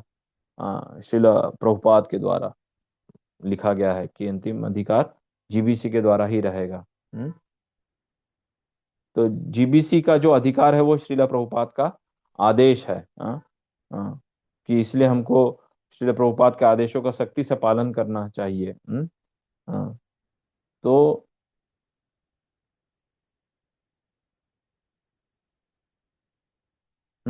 तो यहाँ पर ये भी बताते हैं कि शिष्य को अपने गुरु का जो आदेशों का पालन है बड़े डट के करना चाहिए। एक शिष्य अपने जीवन के लक्ष्य में पूर्ण रूप से तभी सफल हो सकता है जब वह अपने गुरु के मुखमंडल से निकले निर्देश का सख्ती से पालन करे। यह श्रोत वाक्य कहलाता है, भक्ति सिद्धांत सरस्वती ठाकुर कहते हैं। शिला विश्वनाथ चक्रवर्ती ठाकुर इसीलिए कहते हैं कि अपने गुरु के निर्देश को आत्मा और अपना जीवन मानना चाहिए इसको। पर यही यही वाक्य जैसे हमने अभी डिस्कस किया कि हम श्रीला प्रभुपाद की आज्ञा का पालन करते हैं परंतु जीबीसी का आज्ञा का नहीं।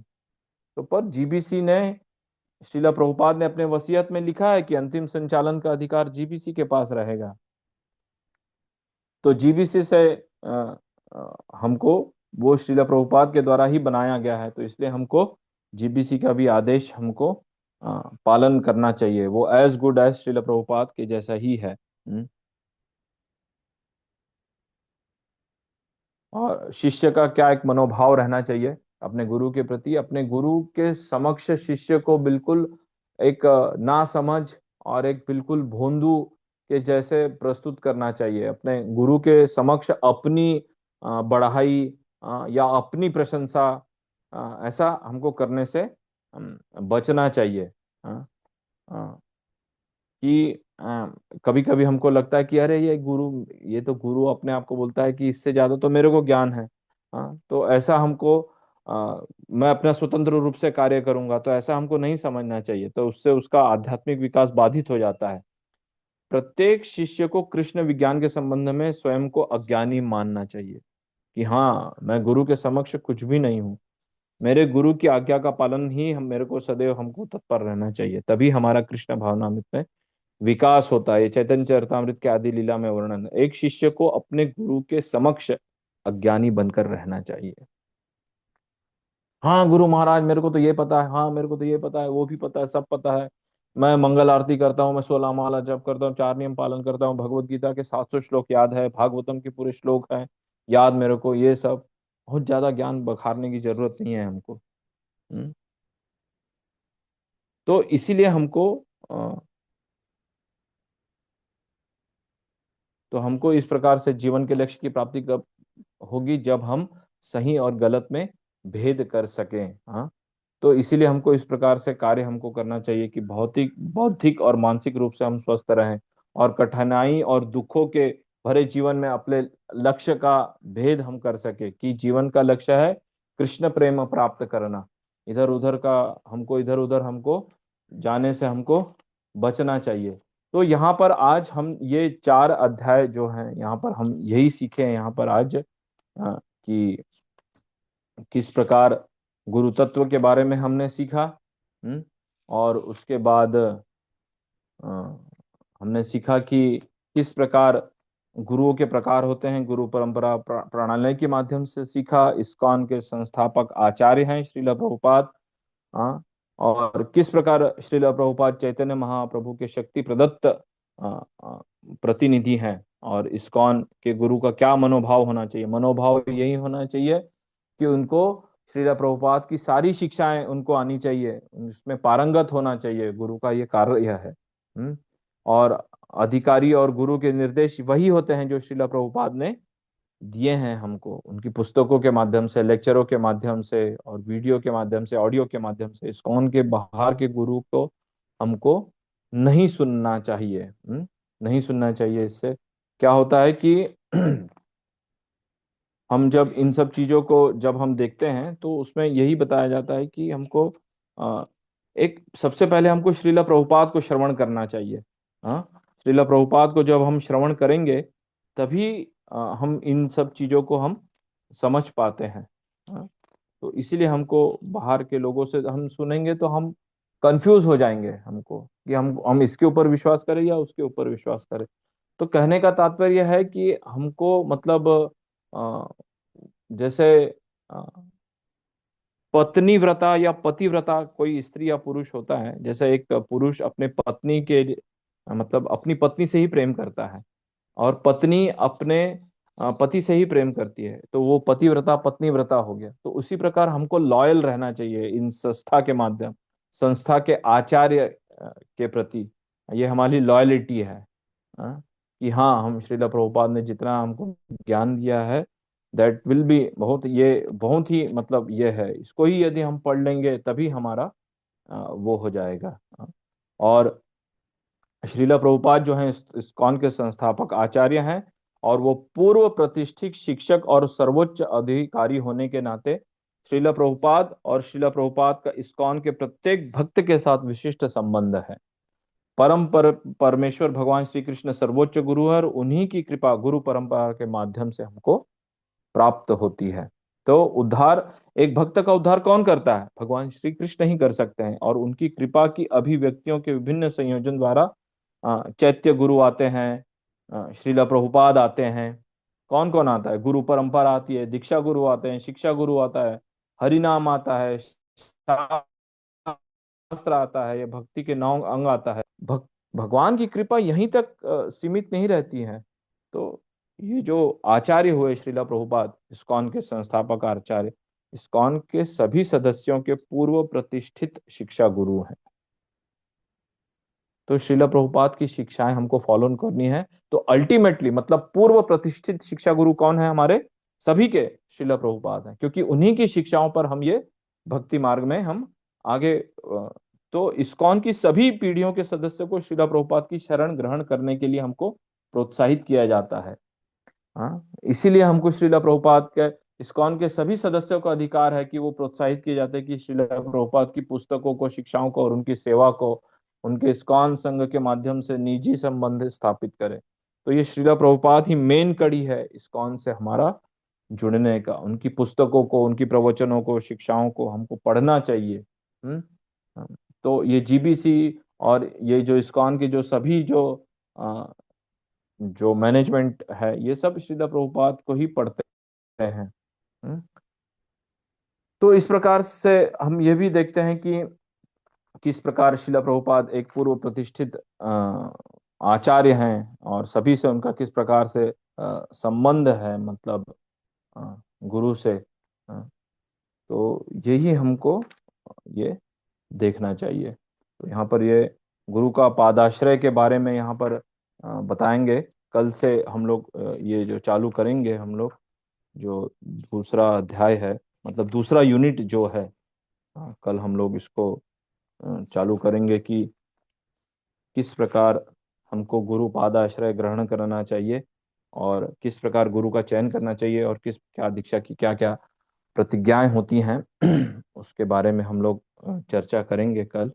तो आज हम लोग एक समरी बता देते हैं कि आज हमने क्या क्या डिसाइड किया। वैसे जैसे मैं फिर से एक बार रिपीट कर देता हूँ कि आज हमने यूनिट 1, एक इकाई 1 हमने आज अध्ययन किया है। पाठ्यक्रम का मूल्यांकन के बारे में आपको बताया, पाठ्य के उद्देश्य क्या थे, सिद्धांत और मूल्य के बारे में बताया आपको, गुरु तत्व क्या होता है उसके बारे में हमने चर्चा की, गुरुओं के प्रकार, गुरु परंपरा प्रणाली क्या क्या है। और उसके बाद ऋत्विकवाद का खंडन किस प्रकार करना चाहिए, कि हम्म, क्यों ऋत्विकवाद का खंडन करना चाहिए, उसके एग्जाम्पल्स दिए उसमें। और इस्कॉन में श्रीला प्रभुपाद का स्थान क्या है, वही पूर्व प्रतिष्ठित गुरु आचार्य हैं इस्कॉन में, इसीलिए उनकी पूजा की तो हम लोग कल या परसों के इसमें इसको पढ़ेंगे कि क्यों हम श्रीला प्रभुपाद की ही पूजा क्यों करते हैं, ये भी इसके ऊपर हम चर्चा करेंगे। तो और इस्कॉन के मतलब श्रीला प्रभुपाद कैसे चैतन्य महाप्रभु के शक्ति प्रदत्त प्रतिनिधि हैं, मोर सेनापति भक्त के रूप में हमने उसको देखा, उसके माध्यम से समझा। और इस्कॉन के गुरु का क्या क्या मनोभाव रहता है, श्रीला प्रभुपाद के प्रति वो लॉयल रहते हैं। हम्म, और उनके निर्देश भी वही रहते हैं जो श्रीला प्रभुपाद ने दिए हैं, भगवान ने दिए हैं, कृष्ण ने दिए हैं। श्रीला प्रभुपाद भी एज इट इज उसको करते हैं। इस्कॉन के बाहर के गुरुओं को हमको श्रवण नहीं करना चाहिए।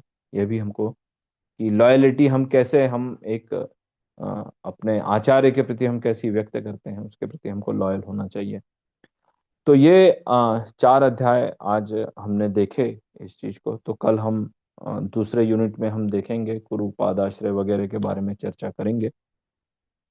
तो आज के बारे में किसी का कोई प्रश्न या किसी को कोई टीका टिप्पणी होगी, या तो वो हम लोग 10 मिनट के लिए इसको ले सकते हैं। हैंड रेस करके वो बोल सकता है एक एक करके।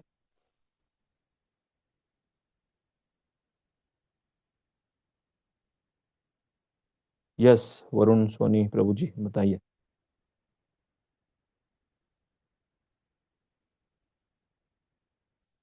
हरे कृष्ण प्रभु जी, दंडवत प्रणाम। हरे कृष्णा। प्रभु जी, एक क्वेश्चन था। प्रभु जी, चैत्य गुरु शिला प्रभुपाद हैं कि मतलब वो कोई अलग परिभाषा है कुछ चैत्य गुरु की? चैत्य गुरु मतलब परमात्मा जो रहता है वो चैत्य गुरु कहलाता है। हमारे अंदर आत्मा और परमात्मा दोनों निवास करती है। परमात्मा रूप में जैसे मैंने बताया ना कि भगवान अपना विस्तार क्या करते हैं, पहले भगवान कृष्ण अपना विस्तार बलराम जी के रूप में करते हैं, बलराम जी करते हैं फिर संकर्षण के रूप में, संकर्षण जी अपना एक्सपेंशन करते हैं चतुर्व्यूह में, प्रद्युम्न अनिरुद्ध नारायण। फिर जब नारायण से फिर से संकर्षण आते हैं, फिर से वो एक चतुर वो होता है फिर से। तो उसमें जो संकर्षण रहते हैं वो उसमें होते हैं महाविष्णु, कारणोदक्षाय विष्णु के रूप में आते हैं। और कारणोदक्षाय से आते हैं उसके ऊपर क्षीरोदक्षाय विष्णु, क्षीरोदक्षाय विष्णु के बाद आते हैं गर्भदक्षाय विष्णु, गर्भदक्षाय विष्णु से फिर कर्मदक्षा क्षीरोदक्षाय विष्णु। विष्णु। तो जी। वही क्षीरोदक्षाय विष्णु परमात्मा के रूप में हम सभी के हृदय में विराजमान रहते हैं, और उसी को चैत्य गुरु कहा जाता है। तो वही चैत्य गुरु हमको गाइड करते हैं कि तुम इस गुरु, इस आध्यात्मिक गुरु की शरण ग्रहण करो। हमको कहाँ से कोई पता चलता है? तो हमको मार्ग देते हैं, हमको बुद्धि प्रदान करते हैं, ददामि बुद्धि योगम। तो वो चैत्य गुरु का कार्य रहता है। जैसे बताया ना कि चैत्य गुरु मतलब बाह्य रूप से वो आध्यात्मिक गुरु का ही स्वरूप है वो। ये हमको समझने का प्रयास करना है। आपको समझ में आ रहा है मैं क्या बता रहा हूँ? यस प्रभु जी। वो क्लियर हुआ ना? चैत्य गुरु मतलब परमात्मा ही है वो, जो हमको गाइड करते हैं, म- और हमारे फिर चित्त हम गुरु में की शरण पहले ग्रहण से। करते हैं। हाँ, परमात्मा स्वरूप, परमात्मा रूप में तो विद्यमान है ना, सबके हृदय में हम्म, विराजमान है भगवान तो। भाई इंट्यूशन कहाँ से आता है? आप हमको, आपको हमको इंट्यूशन क्या आता है? इंट्यूशन मतलब क्या है? वो परमात्मा हमको गाइड करता है, कि बोलता है कि अरे नहीं, मत जाओ, गलत मत करो। कभी कभी होता है ना कि एकदम पहला इंस्टेंसेस कुछ होता है हमारा, तो हमको लगता है कि हाँ ये कार्य हमको नहीं करना चाहिए। पर क्या है ना कि जो मन और जो हमारी बुद्धि है, इतनी कलुषित हो जाती है कि हम बोलते हैं कि अरे नहीं नहीं, कर लेते हैं, देखा जाएगा।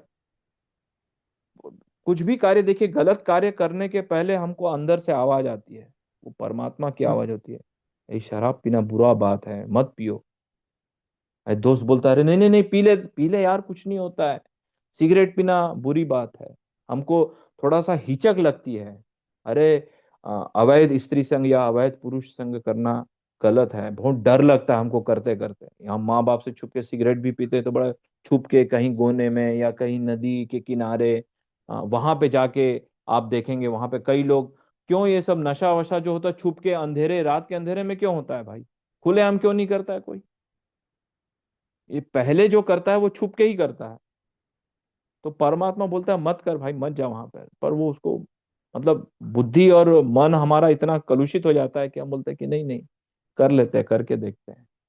पर हमेशा परमात्मा हमको गाइड करते हैं, और हमेशा हमको, रोज हमको भगवान की कृपा है, रोज हमको गाइड करते हैं, गाइड करते हैं, गाइड करते हैं, गाइड करते हैं। पर एक दिन ऐसा था कि नहीं यार, चलो आज जाते हैं वहां पे, कथा कीर्तन सुनते हैं, अच्छा लगता है, प्रसाद ग्रहण करते हैं।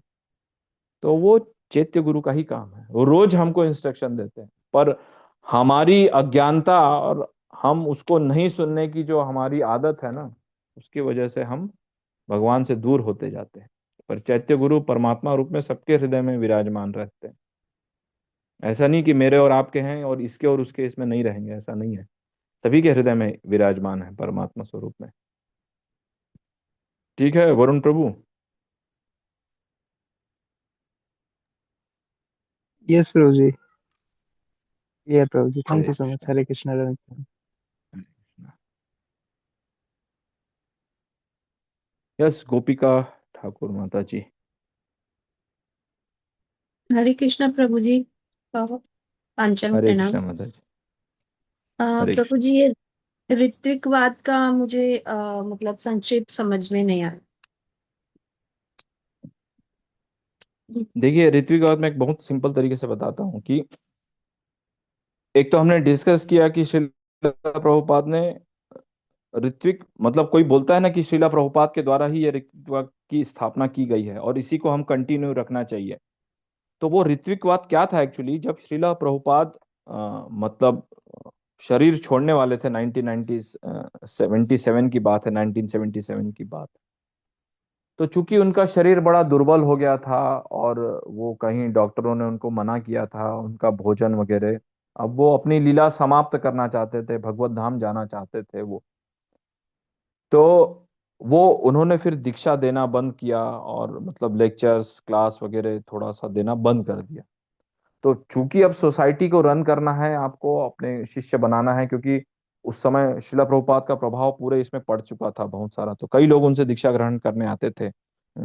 तो जब दीक्षा ग्रहण करने आते, तो अब चूंकि शिला प्रभुपाद तो दीक्षा नहीं दे पाते थे, तो अपने कुछ सन्यासी जो उनके डिसाइपल थे, वरिष्ठ थे, उनको उन्होंने कहा कि तुम ले, ऑन बिहाफ ऑफ मी, मैं तो यहाँ पर लेटा हुआ हूं, पर मेरे नाम से, कि तुम शिला प्रभुपाद के अपने वरिष्ठ शिष्यों को। तो कुछ जो मतलब इस्कॉन से अलग होके अलग इस्कॉन बनाया, उन्होंने बोला कि श्रीला प्रभुपाद ने ऐसा कहा, हाँ कहा था, पर वो एक टेम्पररी सिस्टम था। उसी चीज को यहाँ पर बताया गया है कि ऋत्विकवाद का श्रीला प्रभुपाद ने वर्णन किया, अध्ययन हम सारे उपाधि पढ़े, उसमें श्रीला प्रभुपाद ने कहा कि मैं चाहता हूं कि मेरे शिष्य गुरु बने, और इस चैतन्य महाप्रभु के प्रचार कार्य में आगे बढ़े। तो ये जब श्रीला प्रभुपाद ने कहा तो श्रीला प्रभुपाद कैसे उसको वो करते, तो टेम्पररी व्यवस्था थी। और उसके बाद श्रीला प्रभुपाद ने कहा था कि तुम लोग दीक्षा सकते हो, मेरे आने बाद अपना तुम खुद गुरु बनो। चैतन्य महाप्रभु खुद बोलते हैं कि अमार आज्ञा गुरु है तारो ये देश। चैतन्य महाप्रभु की आज्ञा है कि तुम सब गुरु बन जाओ, और क्या करना है, जा रे देखो तारे कहो कृष्ण उपदेश। तो कुछ लोगों ने क्या किया कि नहीं, श्रीला प्रभुपाद ने ऐसा किया तो वो उसी के ऊपर स्टिक रहे, और उसके बाद बोले कि नहीं, हम ये ऋत्विकवाद को ही फॉलो करेंगे, अब श्रीला प्रभुपाद के बाद कोई भी आचार्य नहीं हो सकता। ऐसा संभव तो नहीं है। और हमने डिस्कस किया कि वैष्णव परंपरा प्रणाली में ऐसा कहीं भी वर्णन नहीं आता कि कोई अपने दादा गुरु से दीक्षा ले। अब श्रीला प्रभुपाद हमारे डायरेक्ट गुरु नहीं है, हम श्रीला प्रभुपाद के प्रतिनिधियों, जो श्रीला प्रभुपाद के जो शिष्य हैं, उनसे हम दीक्षा ग्रहण कर रहे हैं। अब तो श्रीला प्रभुपाद इस धराधाम में नहीं है, पर श्रीला प्रभुपाद संस्थापक आचार्य होने के नाते एक प्रतिष्ठित गुरु के रूप में सबके शिक्षा गुरु, मेन शिक्षा गुरु सबके श्रीला प्रभुपाद रहेंगे, पर दीक्षा गुरु सबका अलग अलग होगा। श्रीला प्रभुपाद मेन शिक्षा गुरु रहेंगे, वही परम गुरुदेव रहेंगे हमारे, और हमारे क्या रहेंगे, हमारे आराध्य रहेंगे, पर दीक्षा गुरु सबके अलग अलग होंगे, है ना। तो यही है, यही ऋत्विक का खंडन किया गया कि जिसमें बताया गया कि श्रीला प्रभुपाद ही असली गुरु हैं, मतलब उनके सामने उनको दीक्षा देना, तो वो शिष्य का दायित्व कौन स्वीकार करेगा। ऑफ कोर्स परंपरा प्रणाली के माध्यम से श्रीला प्रभुपाद के भी उसके लिए रिस्पॉन्सिबल हैं, पर दीक्षा गुरु ही तो दायित्व स्वीकार करता है। पाप कर्म कौन ग्रहण करेगा, दीक्षा गुरु ग्रहण करता है। तो इसीलिए ऋत्विकवाद का ये खंडन किया गया है इसमें। ठीक है, आपको समझ में आया ये वाला पॉइंट।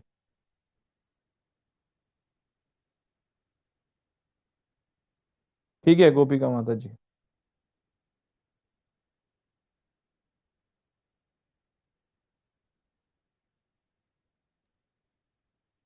जी प्रभु जी, समझ में। ठीक है, संजय उपरेती प्रभु जी। यस प्रभु जी बताइए।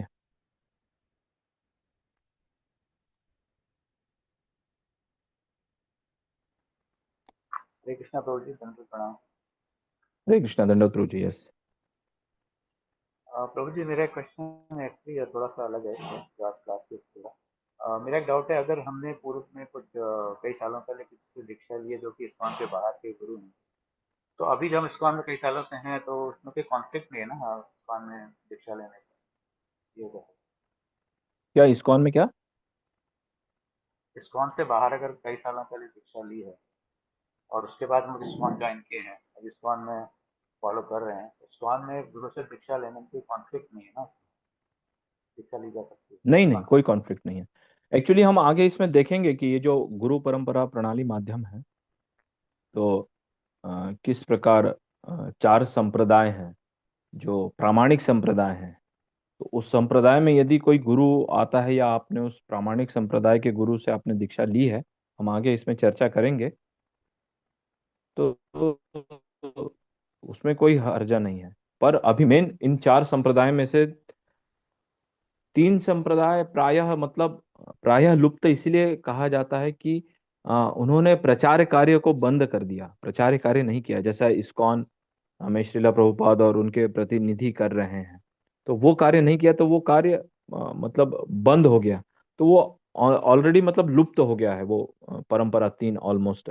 पर ये जो गौड़ीय मध्व परंपरा है, ये अभी भी कार्य कर रहा है प्रचार के माध्यम से। आप देखेंगे कि इस्कॉन केवल इंडिया में नहीं, विदेशों में भी कई सारे मंदिर हैं। दिल्ली में ही आप देख लीजिए कितने सारे मंदिर हैं, दिल्ली के आसपास के क्षेत्रों में ही कितने सारे मंदिर। तो ये प्रचार कार्य है। जैसे चैतन्य महाप्रभु ने कहा कि अ, पृथ्वी ते आछे जत्र नगर आदि ग्राम, सर्वत्र प्रचार होइबे मोर नाम। तो चैतन्य महाप्रभु की भविष्यवाणी है। तो महाप्रभु की भविष्यवाणी तो साक्षात भगवान है, उसकी भविष्यवाणी तो उनकी झूठ होगी नहीं। तो हमको मतलब जो प्रामाणिक संस्था है उससे हमको दीक्षा लेंगे ना, तभी हमारा भक्ति में हम आगे बढ़ेंगे। ठीक है, हम आगे डिस्कस करेंगे, इसके विषय पे भी आएगा कि क्या रहता है, तब आपका ये वाला पॉइंट और अच्छे से क्लियर हो जाएगा संजय प्रभु। ठीक है, ठीक है। Thank you, Hare Krishna. Yes, Neha Saini माता जी।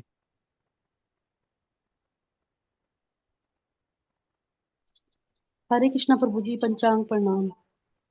प्रभु जी, मेरा एक हरे कृष्णा क्वेश्चन प्रभु। था, ये डिसेपल का क्या अर्थ होता है? डिसाइपल का अर्थ, हाँ जी, क्योंकि डिसाइपल का अर्थ होता है एक तो मेरा शिष्य। फोन डिस्कनेक्ट हो रहा है बार बार। डिसाइपल थोड़ा का मुझे अर्थ होता समझने है में। शिष्य। शिष्य होता ठीक है से। उसका अर्थ है डिसाइपल, मतलब जो डिसिप्लिन में रहना पसंद करता है उसको बोलते हैं डिसाइपल। इंग्लिश वर्ड है ये, उसको हिंदी में शिष्य कहा जाता है। ठीक है प्रभु जी। ठीक है, जो बहुत बहुत धन्यवाद प्रभु जी। शिष्टाचार को ग्रहण करता है, डिसिप्लिन को अंगीकार करता ठीक है प्रभु जी, जो हमेशा डिसिप्लिन को फॉलो करता है। है, वही डिसाइपल है। ठीक है। हरे कृष्णा प्रभु जी, दंडवत प्रणाम। हरे कृष्ण, धन्यवाद।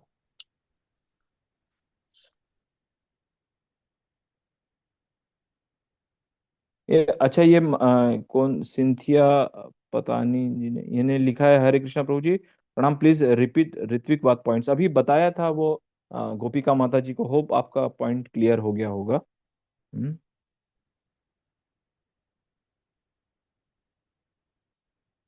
तो और किसी का कोई प्रश्न नहीं है यहाँ पे, किसी का हैंड रेज नहीं है, तो होप सो आप सभी को ये पॉइंट्स समझ में आए होंगे। कल हम लोग और आगे देखेंगे, इकाई 2 के बारे में, गुरु के पाद आश्रय के बारे में हम लोग चर्चा करेंगे। और हमको आगे बढ़ना, 2 दिन की और क्लास है। तो आप सभी का बहुत बहुत धन्यवाद, आप सभी ने इतना मूल्यवान समय अपना यहाँ पर व्यतीत किया। हरे कृष्णा। जगत गुरु श्रीला प्रभुपाद की जय।